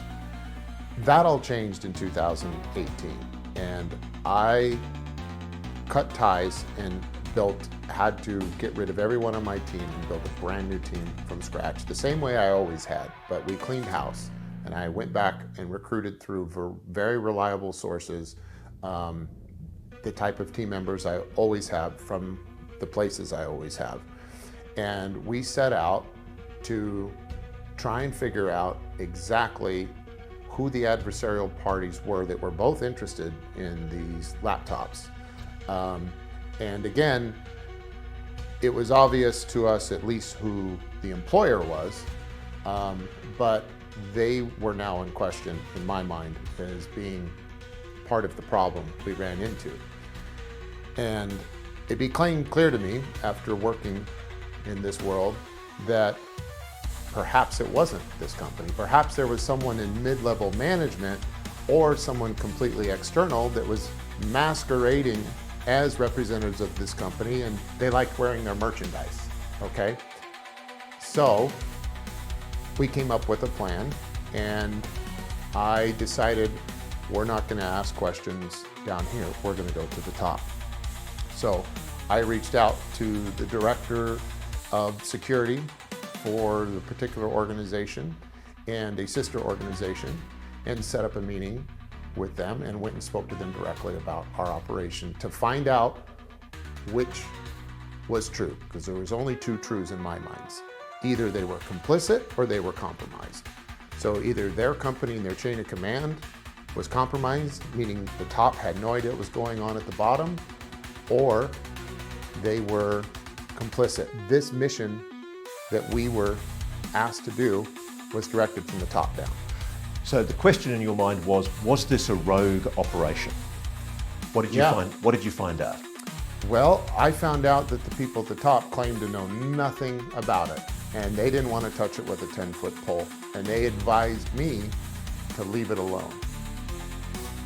So this leads you to the possibility that this was a rogue operation. Somebody was tasking you to do things, dangerous things, where your life had been in danger and your team members had been in danger. This is a good example for everyone watching as to how something like this could be kept secret, because you could think of me as, again, I'm just a security and transportation specialist. Everything else I'm speaking to and that I know about, I gain just from my own knowledge and interest of being in the environment. But I speak to a lot of things that aren't necessarily my specialty. I'm on the very fingertips of this thing, which is part of why you haven't heard from me before. I operate in the shadows by design. I'm the fingertips of this thing. I have firsthand accounts of working with these craft and in these organizations. They're up here at the shoulder, like our friend David Grush has worked at a very high administrative level. He didn't know who I was. He had to find me through the process. And so there are things that the shoulder is intending to do, if we're going to use a joint analogy, that ends up being facilitated by individuals on the fingertips. There's another joint in between. That's the elbow. This is that mid-level. Something could be dramatically redesigned and repurposed at the elbow joint to where the mission of the fingertips is not consistent with the mission of the shoulder. When you confronted the head of security for that unnamed private aerospace company, what was his reaction? Was he nervous? Oh, he was nervous. I mean, it's quite unusual for you to go and knock on the door of a very, very senior person in such a huge organization. Yeah, no, he welcomed me, and this is something that we had made arrangements for. Right. But was he perhaps freaked out, frightened when you confronted him about what you told him? No, I like to think I know how to make myself come across disarming. And so he told you to forget it. We had a lovely talk, actually. It was very personable, very congenial, and he shared concerns. Maybe I would go as far as say he had more concerns than I did. And he was at a point in his career where he didn't want to deal with this anymore. He was making changes in his career to try and distance himself. If he had any knowledge at all, it was clear he's trying to distance himself from it. He didn't want to get involved, but he did provide some advice on where we should go. If you look at the Inspector General function of any organization, that is certainly a place that he recommended we go, but he made it clear that there were some Inspector Generals that may be a better place to go than others. Is that what you did? No, I didn't do that. Why didn't you go to the Inspector General? Because these are the oversight agencies that the US government has set up to properly investigate these kind of abuses of power. It wasn't, at that point you got to remember, like, I had lost all faith in everything. I was starting at ground zero. I even fired my whole team and was rebuilding my own network from the ground up. So at this top level, I'm a fingertips guy. So my knowledge of the shoulder, I was not going to go, I didn't know who to trust. So even going to an Inspector General, the expectation would be for me to just spill all. So I hadn't done my homework enough to where I felt comfortable going to an Inspector General, and I wasn't sure that that was going to provide me the outcome I wanted. So what did you do? So the first thing I did is I began expanding the list of people whose opinion I was going to ask. And through that process, I found myself reaching out to the one thing that was always my get out of jail free card, which was I knew if anything got bad, I could go to members of Congress, particularly the Senate Intelligence Committee, the monitor for the CIA, and plead my case and ask for help. So we started there. And unfortunately, that was a very disheartening experience, because me going there, asking for their help, very quickly turned into them asking for my help. You're kidding? No. Which was extremely disappointing, to say the least. But they were scared. They were scared, and they were running into their own problems of being in fear of, they were being harassed, and they were afraid for their own personal safety. So people investigating this UAP legacy program for Congress were feeling threatened. They were feeling threatened. And other people they were speaking to as sources were being threatened. And so they very quickly, after learning who I was, began asking me for personal protection and for strategies to mitigate threat. But you're not getting the help you need. No, I'm like, I came to you. So that pretty much was a devastating moment where I'm like, shoot, we're all alone. And it was unfortunately a much more grave situation, because what it indicated was that our Congress was not only ignorant to the subject, they were neutered. They were neutered by what they could do about it. Why? How? I mean, it's in your Constitution, Jake. The Constitution enshrines the idea that Congress rules. Everything is accountable to Congress. Congress needs an enforcement arm. So laws without enforcement don't exist. So Jake, hearing your story about a psionic program inside the legacy UAP retrieval program makes me think back to cases like the 1980 Bentwaters incident, where at an RAF base, a Royal Air Force base in the United Kingdom, Christmas 1980, a craft allegedly landed in an adjacent forest, the Rendlesham Forest. Yeah. What do you think happened there? Man, that's one of my favorite cases. Once I began looking into the history of this thing, that's one of the ones that stood out to me, especially when you think about where we are now. I'll tell you this, if Bentwaters happened tomorrow, like, this thing would be over with. And because they couldn't conceal it. Like no, well, you couldn't conceal it, but it's just, everything we're looking for has already happened. Like your book, for example, In Plain Sight. If you just look, it's so obvious, but that one case has everything we need. And I don't know how anyone can say there's no evidence of extraterrestrial, and maybe they're hanging their hat on that's why we have non-human intelligence. Maybe they're trying to hang their hat on this one little narrow place they can slip through, which is things are not from outside the planet. I don't know how they're doing that. But whatever the case, what went on at Bentwaters has everything we need. It has first-hand experiencers, people that have made physical contact with the craft, the most reputable people in the Air Force at that time, working on a nuclear facility. OSI shows up immediately. The Office of Special Investigation. The Office of Special Investigation. And that's a US Air Force office. Yes, people are sworn to secrecy. It happened on multiple occasions. There's multiple sensor data that goes with the first-hand witness testimony. What do you speculate brought that craft down? Well, I'm certainly speculating, but after my experience, I think what may have happened in that case is it may have been a craft that was attracted to a psionic asset or was being operated by a psion. If that craft was ours and it was being operated psionically, there's this thing called link loss. Link loss it's a common phrase used with drone operation. Drones or UAVs, as we call them, unmanned aerial vehicles, or UAS, they're also called that, unmanned aerial systems, are operated remotely. In the off chance that there's a disconnect between the operating system or the transmitting side and the receiving side within these craft, it's called a link loss. And when that happens, our man-made systems are designed to RTB, or return to base, or they can go to designated landing sites in a link loss.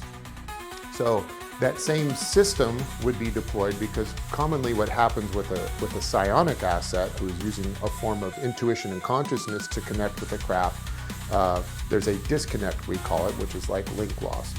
I can tell you, when we run exercises using the psionic assets in an intentional environment to get samples to the ground, we intentionally disconnect the psionic asset so that the HPM systems can be energized, because there are some potential issues that can happen if the psionic asset is still connected to the craft when it's hit with an EMP or other HPM. I'm told part of their consciousness can stay in the craft. Yeah, it seems to be the case that the human being can suffer some form of cognitive injury by still being connected to that craft when that craft is de-energized. There is a case at the RAF Bentwaters, during the RAF Bentwaters incident in the United Kingdom.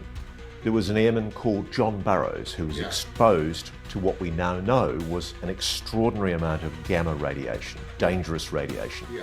And he suffered quite terrible injuries, but had a terrible time persuading Veterans Affairs that he deserved medical assistance because he couldn't prove that this was an occupational exposure to radiation.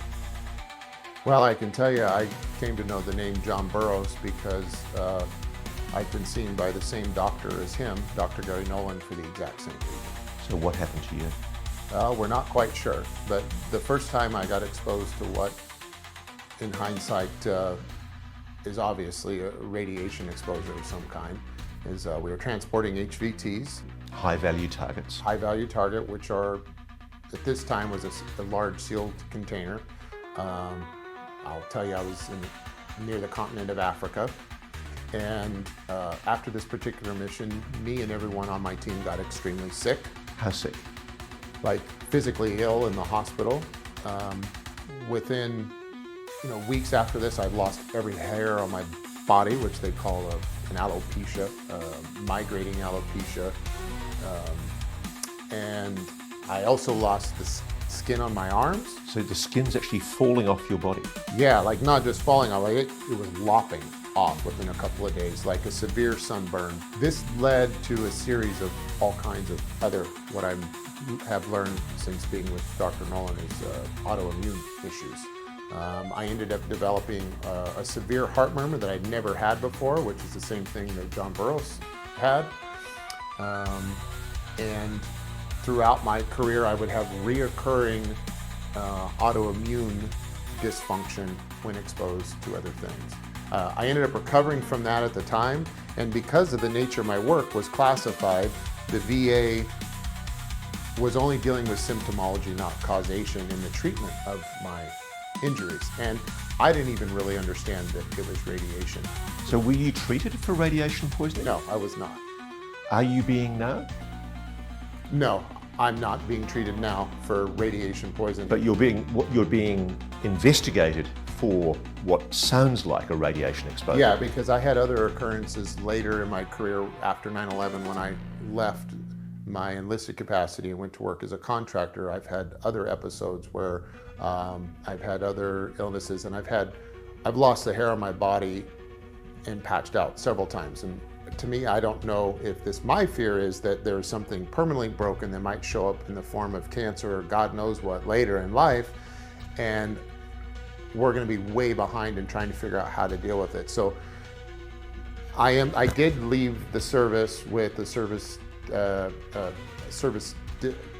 service-connected disability through the VA, and so I'm getting treatment through the Palo Alto VA under the supervision of Dr. Gary Nolan right now, and he's dedicating his expertise and his clout to get me the best treatment I can get. Now, Professor Gary Nolan is one of the world's top immunologists, hugely respected scientist who has, as I understand it, he's spoken publicly that he's been involved in a program for an intelligence agency investigating Havana syndrome. Yes. So, does it give you some comfort that you're now getting the medical help that you should have got all those years ago? Hell yeah, it does. And plus, he's got the best bedside manner I've ever experienced. So. But clearly, because of the covert nature of the job you were doing, you weren't told what you'd been exposed to. No. We transported what we called mystery boxes all the time. I have no idea. It could have been empty. It probably wasn't empty, but we don't know what was inside the boxes. And what were you told if somebody tried to seize that box? What was I told? What were your orders? We maintained the authority to use lethal force if anyone tried to seize those boxes. So whatever that box was, it was extremely valuable to the US government. That's correct. I have to say, Jake, the idea that you would be so recklessly exposed, you know, a person who's clearly patriotic, somebody who's clearly been a highly trained operator at the elite levels of special operations in the US military, it offends my sense of decency that employers would expose you to something so recklessly. Yeah, can I put on my speculative hat for a minute? Sure. Okay, so if the Air Force, let's say, knew that what we were working with that night had any type of radiological signature or could turn on or turn off, there's a whole set of process that we're trained in on how to deal with that from a hazmat perspective and a containment perspective and a measurement perspective on our person to detect the level of risk that might be associated. And the fact that none of that was apparent that night tells me they didn't know what was in the box, and it got turned on or turned off, which leads me to believe, in hindsight all these years, that it may have been something of non-human origin or exotic. Let's just say exotic. It may have been something exotic that activated or still had some fallout, let's say, that they were unaware of. No. Are you the only person that you're aware of inside the program who's suffering health effects? No, not at all. How many are there? More than me, and probably 51% or greater, I would say, are suffering some form of health effects. Yeah. I'll just say that, just so you know, it's more common than it's not. That's heartbreaking. I mean, we ask our men and women in service to do so many things. The idea that because a program is secret, you wouldn't get the help you need. I'm going to push back on that a little bit. I don't think this is something that's unique to the program, as we keep saying. I would say 51% or more of the people that come out of the military have, and they sacrifice their bodies for good reason. That's part of what we're willing to do. I mean, the ultimate sacrifice, they say, is death, which we've all agreed to do, is to give up our life. So anything less than death goes in with that obligation that we gave up voluntarily. So the military at large, or anyone that works in this capacity in the broader service of our nation, you get injured, especially doing it 30 years. In the course of your high-value target investigation, you met Dr. Stephen Greer.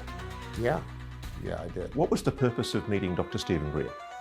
Well, first of all, I'd like to say that, you can say what you want about Dr. Greer, but the guy's been 30 years ahead of everyone else on a lot of the details of this subject. So a lot of what he says is correct. To me, he's like the Bentwaters. Like, we had everything we needed in 1980, and now we're fishing around for morsels of that. This guy, he's been ahead of everyone. And what I find quite funny is the one thing he gets the most shit for is the one thing he's probably most right about, and that is his CE5 protocol.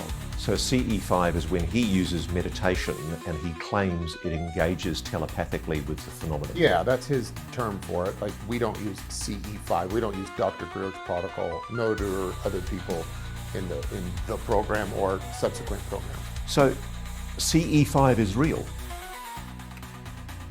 Yeah, if we're going to use his term. I'll tell you what is real is the ability to go into something like a meditative state and summon UAP and pilot UAP. That is real. That's 100% real. Wow. I have to process that for a moment, because that is just the most extraordinary claim. Yeah. Well, we hope to prove it soon. On what basis did you approach Dr. Greer? My understanding was that whoever was in illegal possession of these HVTs may have the intention to expose that sensitive material as a whistleblower. You were concerned he might take it to Dr. Greer? Yeah, I was still working in my official capacity of protecting the sensitive data that was on these HVTs. That was my job at the time. So Dr. Greer was scheduling a whistleblower conference in DC and was holding a large event at the press club in Washington, DC. And so we reached out to him. One of my teammates made a bump with him in the Virginia area and shared with him some information to pique his curiosity and to also bona fide ourselves as someone he should maybe consider listening to. And we set up a meeting, and I explained to him up front what our intentions were, that we believed that there were whistleblowers that might come forward with something that is sensitive and it may not be appropriate to disclose. And I asked to be put in a position of authority with him where I could vet his whistleblowers. So we offered our service to help vet whistleblowers at the time, thinking our guys, whoever had these HVTs, might show up with the contents. Did they? Nope, they never did. But it was on this trip that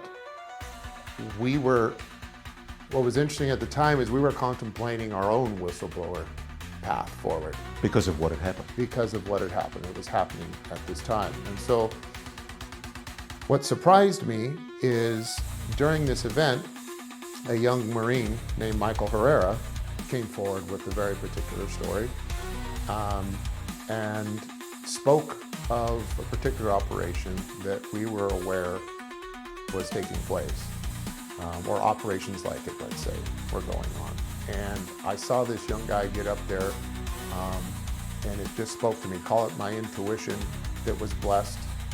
I was blessed with that night. I made contact with non-human intelligence for the first time, but my intuition was on high alert that night. And when he spoke, I knew what he was saying was true, and no one else was believing him, and he was wrong about a few key things that he was speculating on. And so I made the decision after he spoke to go to Dr. Greer and ask to speak with him privately. So let me summarize very quickly what Michael Herrera alleged. He was on a relief mission in Sumatra, Indonesia. They were deployed, he and his small patrol, to a particular area, and they were helping find people who needed help. Yeah. In the course of that patrol, they were carrying weapons. That's something that's been vigorously disputed by some of his colleagues, but he's adamant that he was carrying weapons. And they stumbled across a craft, a gigantic craft, Yeah. many meters wide, hovering in the air. And below that craft, there was a platform with trucks, Ford 150s, and there were containers that he described. That pushed buttons with you, what he described, didn't he? He told the Greer Disclosure Conference, which was in 2023, that the paramilitaries pointed their weapons and threatened to kill the Marines, that they were American, they took their guns off them, and they basically threatened that they were going to be killed. Yeah, that's exactly what he talked about. Basically, they were told, eventually they were released, they were told to walk away. Their weapons were unchambered, there were no rounds in the weapons, and they were told to walk away. They allowed them to leave, but they were told not to look back. Yeah, I can't speak to all that, and let me be clear. That is not the type of group I would ever volunteer to be a part of, but I know that there are guys like that out there that get shopped out and become part of these programs.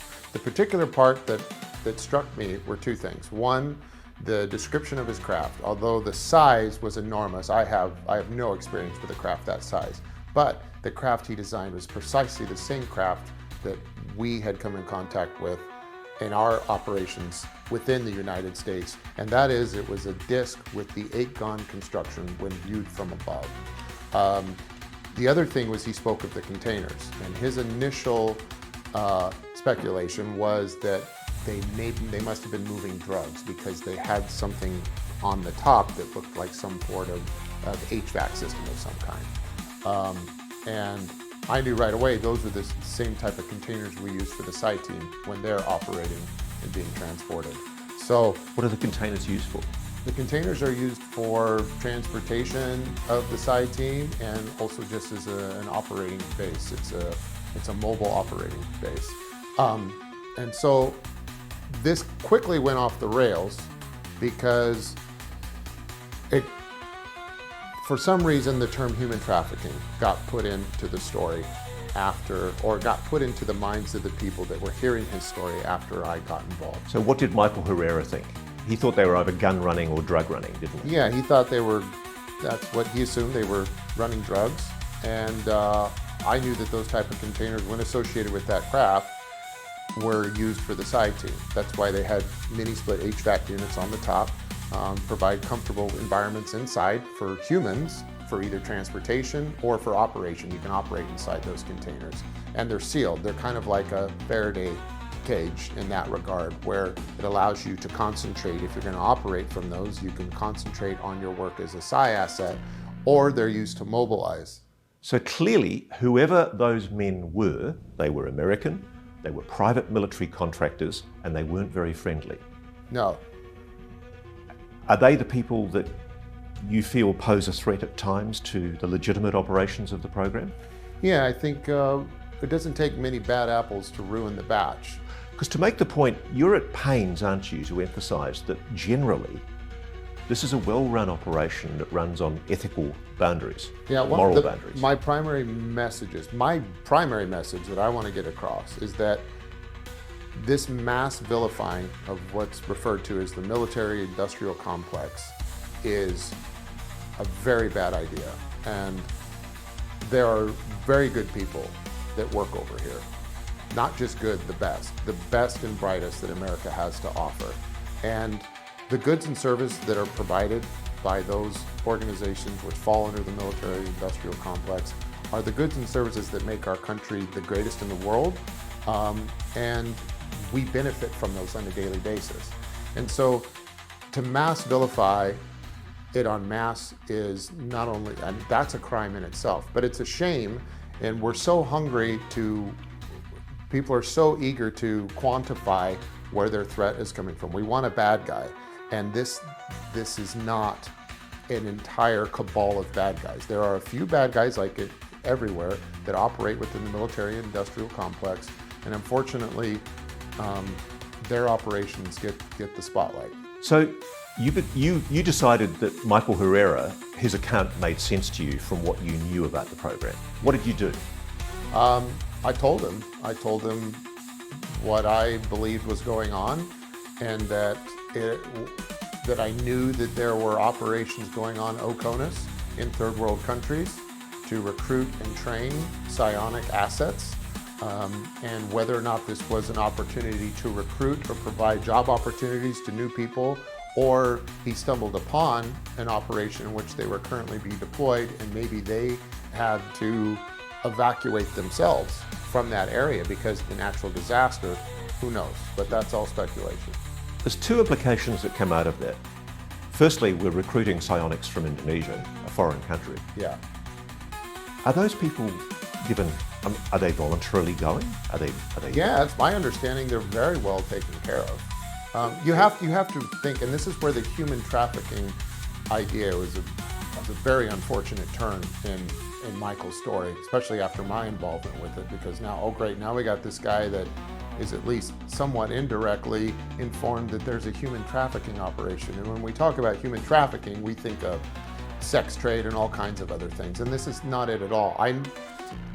It's my understanding that the programs that are conducted to recruit psionic assets in third world countries, these people come willingly.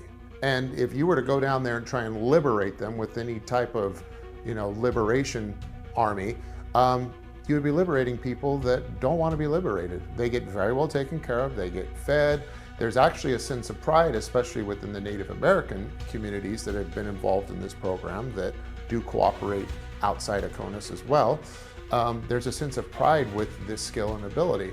And so, again, this is another example of, it's almost like we want there to be darkness in this area, and there is not darkness. And I'll tell you, by nature of my experience, as I shared, non-human intelligence itself does not operate that way. And so these people that are, whose skills are nurtured, are basking in a glow of light, I would assume, most of the time when they're doing their work. For them, it's a very positive experience, Very positive engaging experience. spiritually with this phenomenon. Yeah, that's what you say. They're basking in some divinely beautiful frequency in order to do the work properly. The implications from what you're saying are that if Michael Herrera is telling the truth, if he really did see a gigantic octagonal craft floating in midair with no visible means of propulsion in Indonesia and Sumatra in, I think, 2009, Yeah. it suggests that a private military contractor working for an aerospace company was operating some kind of reverse engineered vehicle. Yeah, it's certainly possible, I would say, especially based on what I saw. I dealt with a much smaller version of an octagonal saucer. This was a bigger one. I could certainly see that being possible. Can you answer me this question? Have you seen any alien reproduction vehicles, any replica vehicles made from non-human technology? I honestly can't tell you with certainty once we get into the space. I can tell you what I know has been human, what has been non-human. When it gets into the hybrids, I just don't know. Can you tell me how many retrievals you've been involved in? No. That's a classified thing. Yes. Can you tell me, were the remaining, I think, 4 hard disks ever recovered?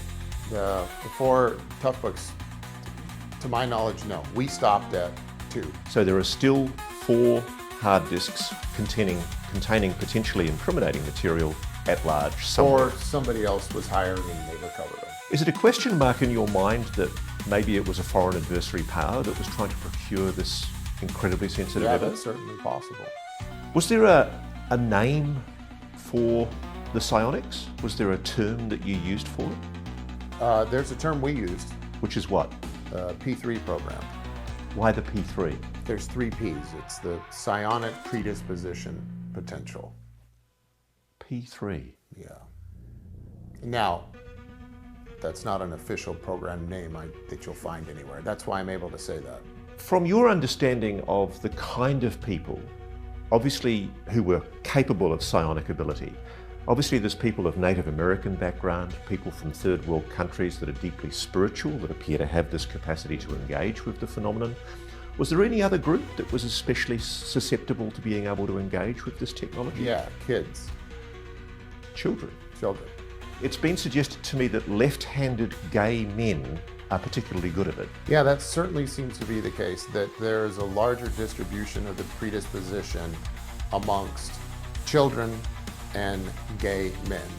For whatever reason, the demographic, when compared to normal society within the program, that gay men and kids and females are more often seen as having the predisposition for the psionic ability. I'm again exploring the boundaries of where I can go, and you might want to say no comment to this, but I'm going to put it to you anyway. I have another source inside the program who has told me that one of the aerospace companies holding this tech at one stage relinquished a craft to the US government, saying that they hadn't been able to successfully reverse engineer it. And it has been put to me that this was a lie, and that they have in fact got a fully flying, intact, reverse engineered craft. I've heard the very same thing from a very reputable source, so I would believe that's true. The implications of this are that there's a whole secret program involving potentially energy technologies, anti-gravity technologies that are mind-blowing. Yeah, it's fun, isn't it? It is fun. Yeah. I mean, I guess the message that I'm getting from you is one of kind of optimism. Yeah, I'm very pleased to be at a place where this is becoming fun again. You know, when I started this journey 30 years ago as a 17-year-old kid, as I shared with you, my intentions were very simple and clear. I wanted to jump out of airplanes, kill bad guys, and make my grandparents proud. Somewhere along the way, things got very confusing and very complex. We're now at a point where things are very simple for me again, and I see clearly what I want to do with the rest of my life. And I have my why, and fortunately, because of my experience, I have the how, I have the capability. And we, over the last 2 years, while we've been hiding out, we've been working to find a way to bring this operation out of the shadows and into an open environment where we could build a public-private partnership with full transparency and explore all of these things that have been explored in secret in a way that we can start from scratch. But we may be 60, 70 years behind what everyone calls a legacy program, but I'm telling you, we're gonna catch up very quickly. And the reason it's gonna work is because we have all of the people like me that have been working there. I call it the League of Extraordinary Gentlemen, but we have been recruiting guys from within the program and women and those who are associated with the program in a very open way, and have formed and are forming a new team in coordination with government agencies. The two we would want the most coordination with are coming on board with us. And we also have the funding through venture capital. Can you name those agencies? Not at this time, but I hope to very soon. You know, we have some really important meetings next week, and I hope that after that time, I'm going to need to ask permission out of just good faith with those folks to see how much they want to be involved. I guess a lot of people watching this might be worried that you're getting sucked into, say, an intelligence agency or a military agency that is going to try and shut you down. Yeah, well, or it could be where we're just the legacy program 2.0, and this all goes underground again. I'm giving you my promise right now. Our organization is called Skywatcher. We are part of what has been defined as the Explorers Club, and it is full of people who have the best intentions in mind, and there's going to be accountability with there. There's not going to be transparency, and I know that sounds like a lot coming, or sounds like could be a load coming from a guy like me with my background, but you know, I'm not going to be able to prove it to you in this conversation, but I'll say pay attention, and I'll paraphrase a quote from the book of Matthew and say, you will know them by their fruits. So stand by and judge us for our fruits. You've been really touched, haven't you, by this experience? It's touched you spiritually. Yes, it has. There was a gathering at Esalen, Okay. and a lot of very high net worth individuals who were interested in suppression of non-human intelligence attended. What happened? I think something epic happened. I think something happened that, if it was fully documented and understood, would go in the history books. I had a feeling last week that that was historic. It felt absolutely historic. What you had was a combination of the world's leading, like most frontier scientists. You had people that were top experts in all their fields. And then you had a variety of fields that was outrageous. We had neurosurgeons, doctors in neurosurgery. We had physicists. We had high net worth individuals in the billions that were extremely open-minded and had a frontier attitude towards all this. We had mystics. We had psychic kids. We had children from Germany that could harness and actually showcase their ability to perform telekinesis, their ability to psychically see things with their mind, and were able to prove that to all of us. We also deployed some of our psionic assets that we've used and are part of our new team with Skywatcher, and we summoned UAP. We had the UAP come and fly around and visit, hang out with us, and take off. And I have to say, I saw it too. Yeah. And it was profound. It's a spiritual experience, and what you're trying to do now is replicate in the private sphere what's being suppressed in the public sphere. Yeah, you know, we're not looking back. You know, we can leave the bad actors of the past, we can leave them with their lies. We have no need for that. We're looking forward. I am absolutely confident that we are capable of generating the type of high quality sensor data and photography and film evidence that everyone is wanting. I'm also confident that if we continue on the path with our government agencies, that we're going to get a craft. We're going to get material in hand. I know it's possible. It's just a matter of working out the logistics. I'm just exploring this with you. The implications are that there's one part of the black world of the US government that is being hidden from Congress, hidden from some presidents I know, Yeah. working on retrieved alien, non-human technology. Yeah. It's being kept from the knowledge of the American public, and yet they're being funded with taxpayer dollars, billions of taxpayers' dollars, if you believe it. Yeah. What do you think of that? Well, it doesn't sound right, does it? But you could probably tell that same story around a number of other things that have nothing to do with aliens. And unfortunately, that's the government and the world we live in. But the exciting thing is, the thing I find breathtaking from what you're saying is, you're saying, as somebody who's come from that black world, Yeah. screw the secrecy. I'm going to say it a little differently. The monopoly the US government has on the subject matter is not respected by the non-human intelligent spirits. Again, the skies are not classified and your conscience cannot be redacted. And ultimately, why I feel safe and why I feel optimistic about the future is I know that the NHI is guiding us that way. Can you explain how it is that you're not authorised to do this interview, but you ended up applying for a DOPSA? I think our audience might be confused. They might think that this is somehow an authorised interview and that there are people in the Defence Department pulling the strings, telling you what to say, and that this is some kind of disinformation operation. Yeah, that makes a lot of sense to me. But for what it's worth, I can tell you that's not the case. I mean, the DOPSA process is very interesting. It's way more casual, especially on the onset, than you might think.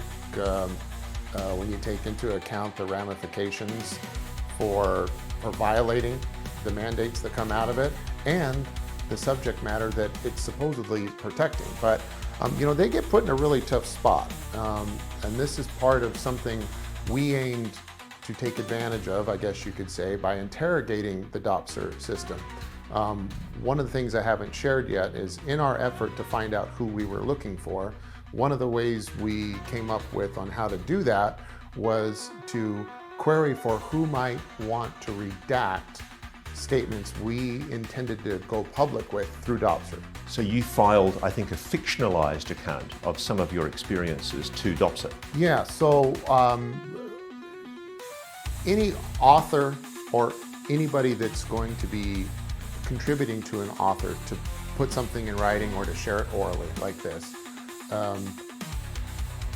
has to go through the DOPSR process if you ever held a security clearance working for a government agency in the subject matter that you are intending to go public on. So right off the bat, there's a tell right there. The fact that I had to go through DOPSR tells you I had a security clearance on the subject matter right there. So there's their first failure of poker face. And that's exactly what we set out to exploit. And so we came up with a reconnaissance mission. The reconnaissance mission looked like this. We were going to write a detailed manuscript as fiction through a ghostwriter. When we completed that, it was about 120,000 word manuscript. We broke that manuscript into actual sections that we called episodes because DOPSR wants you to complete or submit the entire document. We submitted our first 20,000 words, our first 10,000 words, which was 20 pages. And within that first chunk of information, we included 4 types of information. And that information's purpose, again, was to inform us as to what they considered sensitive and the SMEs, which stands for subject matter experts, that they were outsourcing the information to. Because what they do in the DOPSR process is they send it out to all of the agencies that might be affected by you going public on something, yes, even in a fictionalized manuscript. Yeah.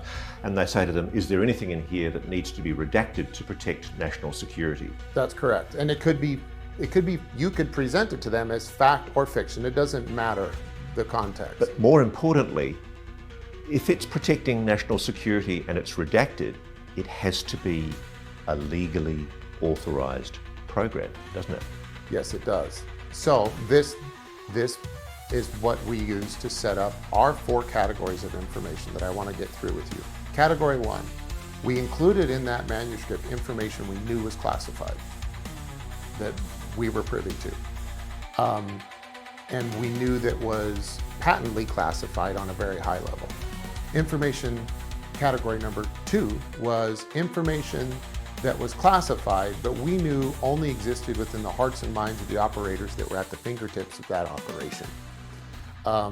Information category number 3 was information that was classified, but you may be surprised to learn was already in the public domain and open source. Because of the nature of the internet, there are things that the DoD and its partners would say that shouldn't be out there, but it is anyway. So we put some of that in there.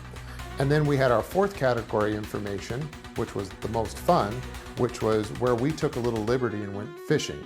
We took our information that we knew was compartmentalized, connected it with other information that were these fact islands we were aware of because of our, I won't say how, and then we took our own creative liberty at connecting those 2 dots through a particular pathway as to why that might exist, and filled that space with other fictional classified information. What happened? 6 months later, it took 6 months, we came back with 7 pages of redactions of all 4 categories. Wow.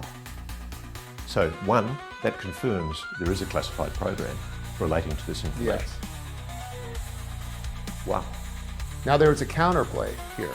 So although that was informative, I have to tell you, when they came back, our intention was now that reconnaissance mission having bared fruits was now going to inform how we went back and edited. Remember, this was the first 20 pages of a multi-page, I would say the first 10,000 words of a 120,000 word manuscript. We were then going to take that information and write around it in order to extract more intel through the DOPSR process. So you were running a counter surveillance operation against the very organizations. That's a red team's best tool right there. You were doing OP4, opposition you play force. 3, 4, 5-dimensional chess. So you play multi-dimensional chess. So even though they know you and your team were thinking about publishing something, they don't know that you're speaking publicly on national television about the legacy program. That's a good question. No, they don't, but it doesn't mean I was limited to do that, because I have to tell you about the counterplay. So there is although they have no poker face, they're in a really tough spot, because not redacting information means that if they just chose, hey, this is sensitive, but we're not going to redact it. Well, now obviously that makes it into the public domain. But by redacting it, they prove that it's sensitive. So they have no idea as to how you acquired the information. They know based on your security clearance and your background, because it had to be submitted under my official name, it's a social security number, and my record in order to get triggered. And that's how they know what SMEs to send it to. The SMEs who I worked for squashed all kinds of stuff. Then I went to one of the other SMEs I worked for, they squashed their stuff. And it came back with all these squashings in the form of black ink. Now, let me keep going, because the counterplay for them would have been to let certain information go so that it could be formally categorized as not sensitive and the fictional liberties taken by an author of a fictional book. So they could do that. They could have done that, but we didn't really see that. What they did do, however, was they got a sense, they got on to us. They figured out what we were doing, and they said, stop, you cannot submit anything else, you have to submit the whole manuscript. And we told them, well, that is the whole book. We're gonna release this like episodes of a special. This is the whole season, but we're gonna release it in episodes, so we have to send it to you 10,000 words at a time, because that's how it's gonna be released. And they were kind of caught there, and they didn't quite know how to respond. So I can tell you that since then, and this was 2022, I believe in January when we first submitted the manuscript, and they haven't gotten back to us on the rest of it. It's still sitting there. Do you think that there are people in private aerospace who think that it's inevitable that eventually this story is going to be told? I know there are.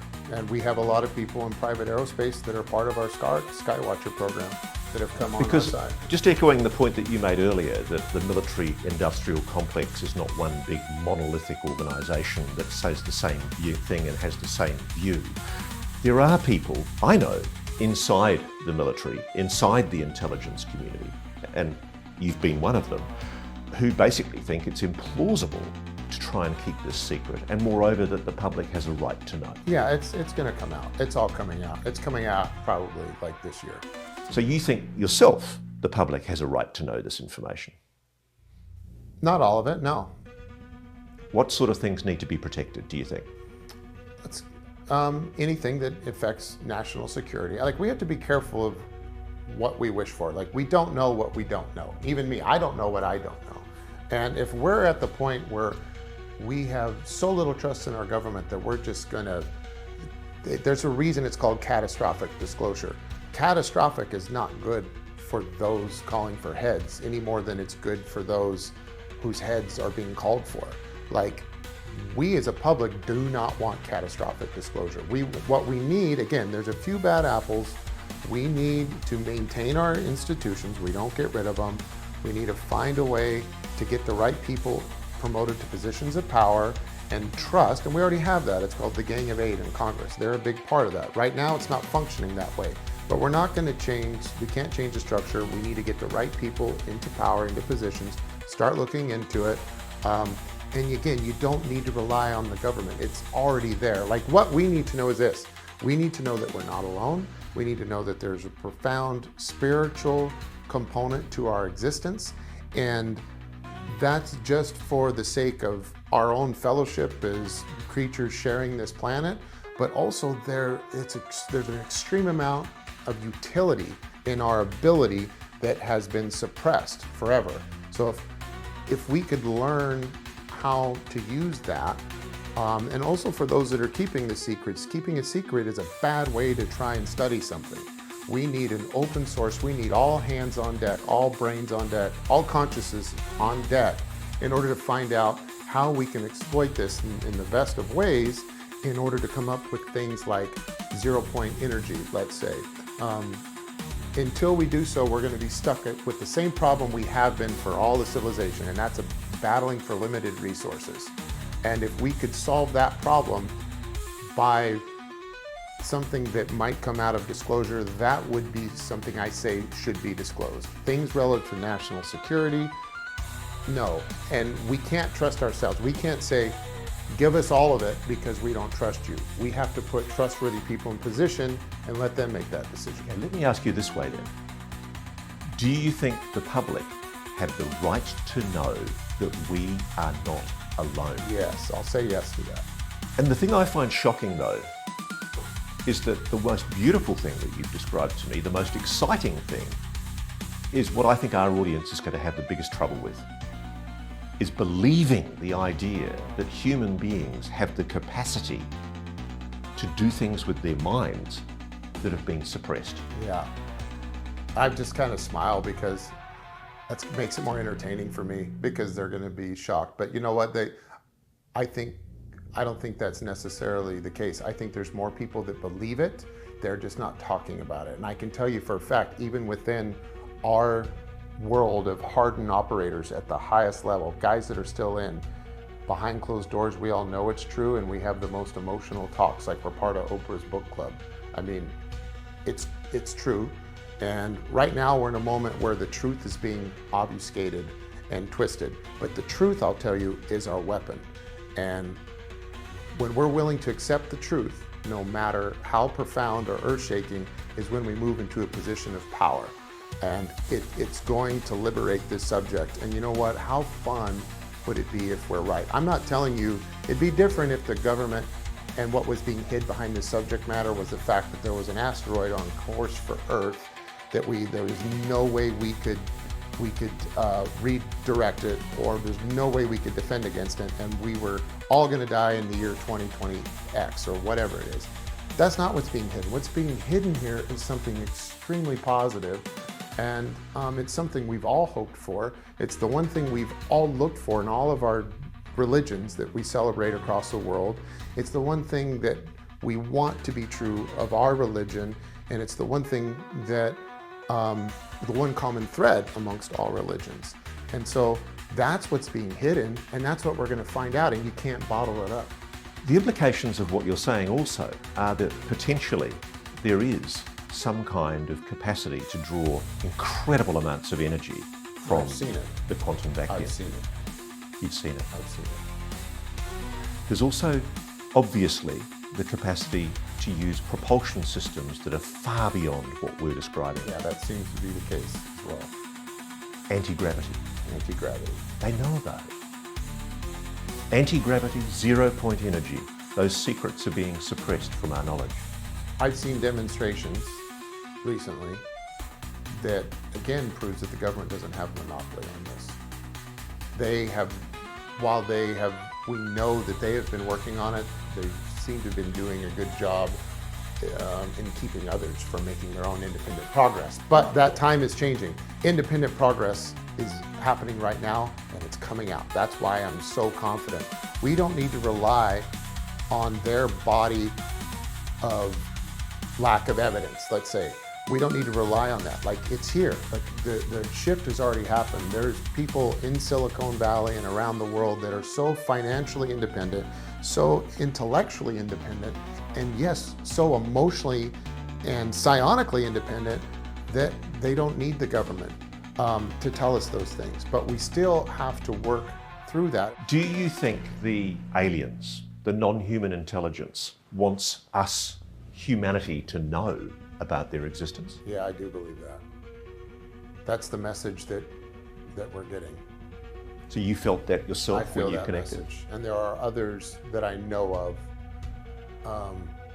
that are being sent that message directly, and they are extremely confident. So Jake, in early October, you made the decision on the invitation of the Senate Select Committee for Intelligence to go to Congress and give evidence. Yes, I did. How was that day? It was great. It was nice to finally get it done, and it seemed like by the time I went, I held out so long that by the time I got there a lot of people had already done the heavy lifting, like Dave and others, and so they were like, okay, we know we don't know, and we know that we haven't proven to be the most they know that they can't offer whistleblowers the protection we know they need, which was my primary objection the entire time, is that they offer protection, they have no way of providing it. They've got no enforcement power. They've got no enforcement, they can't protect me. And so things had certainly changed. What was the reception in the room? What kind of comments did you hear? Well, for the most part, It was fantastic. There was 8 or 9 people. I'm not going to say versus me, but it was a 1v9 situation where it was me in there, and then I had at times 7 to 10 people. A few had to come and go because we went for 4.5 hours, but it was all ears. It was listening. David Grush and Commander David Fravor gave evidence to the Congress along with Ryan Graves. The two F-18 pilots sat with David Grush and gave evidence to the Congress last year under oath. And they insisted on doing it under oath to emphasise the veracity, the truthfulness of what they were saying. If you were asked, would you be prepared to do the same? 100%. And I told them that. I told Congress that during our time in the SCIF.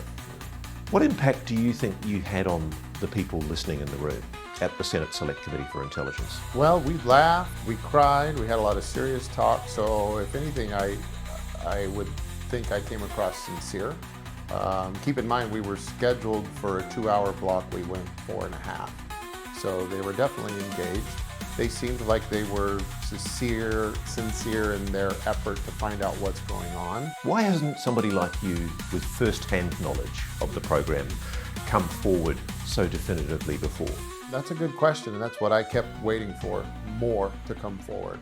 I feel uniquely qualified to come forward at this time because I know we have this private venture coming, and I've already begun negotiating with those government agencies who I thought may have come after me, let's say, if they had ill will, and it's been proven to me that they don't. So there are government agencies that don't know about this program, that are aware of the obvious illegality of parts of it. Yeah. I don't know if it's that. It's every department has within it a responsibility to deal with shit in the sky flying around that we don't know what it is. I mean, just start in the FAA, for example, which is Ryan Graves' particular case he's trying to advance, is that there is a safety of flight here. There is an aircraft separation issue, a collision avoidance issue in the air. If there are things flying around in the sky and the FAA doesn't have a way of managing that or producing safety reports on it, we've got a big problem, and the problem gets much bigger from there. And so while we like to speak of the government as the government, it is not one big cohesive machine that works together. And so every department, like the FBI, like Department of Homeland Security, like Border Patrol, Department of Defense, they have their own niche responsibilities in order to make sure things in the sky aren't our adversaries, aren't carrying payloads, aren't causing safety of flight issue, and they also have a responsibility to figure out whether or not aliens are visiting the planet. And you think they are? Yeah, I do. So the truth is out. The truth has been out for a long time. What would you like to see happen? Like, what's your dream? You've seen this technology. Yeah. You felt the sincerity of the intelligence that you were engaging with. What would you dream of? What's your aspiration for the future? You know what would be really cool? Is to be driving down the highway, look up and see a billboard advertisement for the United States Air Force, recruiting kids into a career field for UAP research and study, for psionic exploration, for piloting technology to other galaxies. Like, that would tell me we've arrived, and we are at a place where clearly the public and the government are working together. Because the suppression of this secret, it's not just suppressing technology and weapons, which I can, as much as I don't like the idea of it, I can understand why somebody might have made the decision to do that.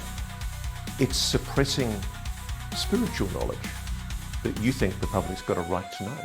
Well, and here's where I would say we need to respect the fact that we don't know what we don't know. Imagine weaponizing consciousness. We don't think of, in this story we're telling, we're assuming consciousness is the good, benevolent, harmless thing that should be disclosed, everything we've researched and understood. Imagine if it is the case that consciousness could be weaponized, and that people like the President of the United States could be under mind control. That's a huge problem. And imagine if someone could independently develop. We already see this problem with drones. We are so out of control with the drone issue that drones can fly around with a payload and cause mass casualties because we don't have it under control. The FAA doesn't.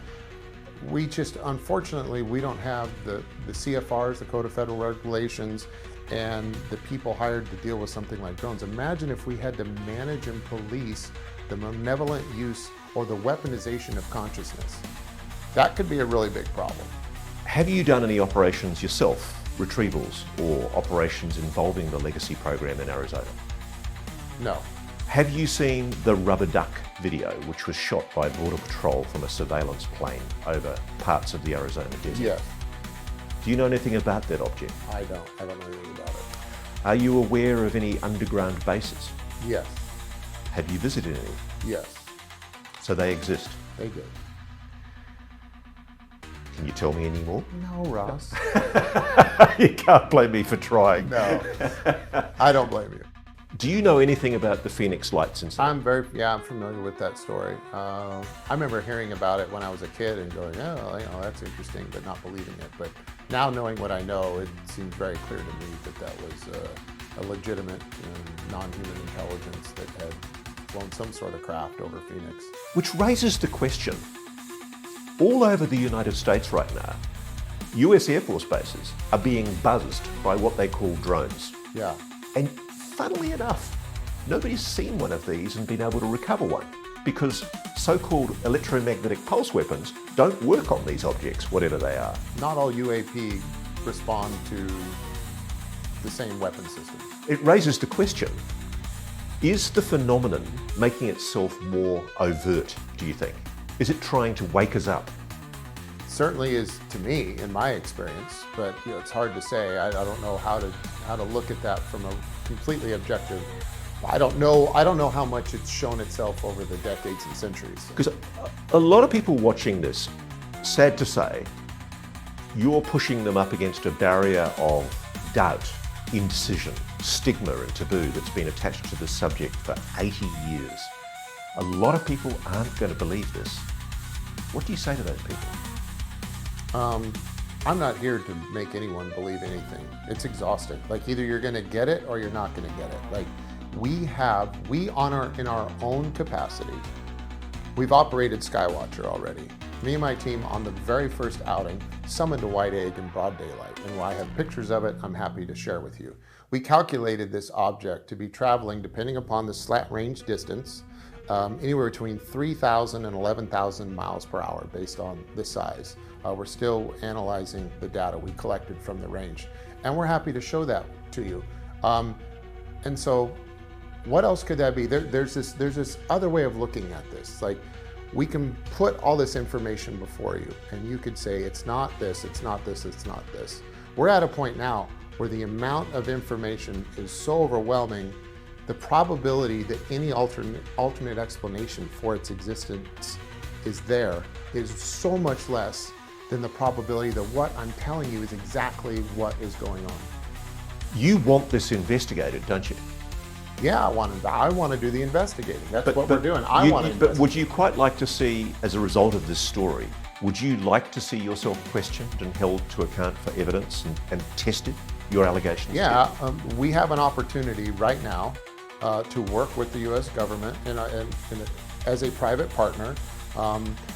The place where we operate right now, we've been successful before in conducting our whole operation, all 5 phases of it. The U.S. government has shown an interest. They know we're capable. They know what we've pulled out of the sky. It's consistent with the egg and everything else I've told you about. And what they're offering to do now is give us exclusive use access to facilities because they don't know what's going on. Departments, there are departments within the broader branches of the 3-letter agencies that aren't being read into what other sections are. So they want us to help, and because we're one of the few groups of people that have experience, and we provide them a path to redemption. So there's a real message here from you of incredible optimism about what this could represent. Yeah, this is why I know disclosure is coming, and guess what? It's going to come out in the most beautiful way. I believe the United States government in the next 12 months is going to use me and my team as a peaceful, non-judgmental path forward to disclosure. They're going to help us conduct our operations and gather evidence in order to present this subject matter to the public so that these questions can be answered once and for all. And all the questions. I'm talking about, what do the craft look like? How do they operate? Who is operating them? How are they being operated? And where are they coming from? We should be able to answer those questions probably entirely in the next 12 months. Can I put to you, there is a dark state. There are people who don't have good intentions, who want this secret to remain suppressed, aren't there? It seems that way, yeah. Are they going to win? No, they're not going to win. They're not going to win. We've passed a tipping point. They're, like I said, when you're talking about these people, they aren't organized. You become a dark person by being filled with more vice than virtue. Virtuous people win. People full of vice, they lose. And they're dividing amongst themselves. They're on a sinking ship. All of the good people that are in these organizations realize they're in a position they need to make a decision as to which side they're on. And despite having all this leverage and threat that they have that's being held against them, they're making the decision to move forward. Are there people inside the program who you know will come forward when you speak up? Yes. I know I'm going to serve as a huge catalyst, and that's going to be an exciting day. The things I'm talking about are going to be, Dave did a great job of paving a path. I'm going to come along and try and improve upon that path and widen the road. I expect the next the next groups of folks that are going to be coming down this path are going to blow it wide open. Do you worry for your safety, for your family's safety? No, I don't. I think I'm being protected, believe it or not, by the NHI. And also, I don't put up with harassment. I don't believe in the boogeyman. I am the boogeyman. You know how to help yourself. Yes. Yep. So if somebody comes after you, they'd better watch out. It'd probably be the worst decision they ever made in their life. I would intend to make it that way. Clearly,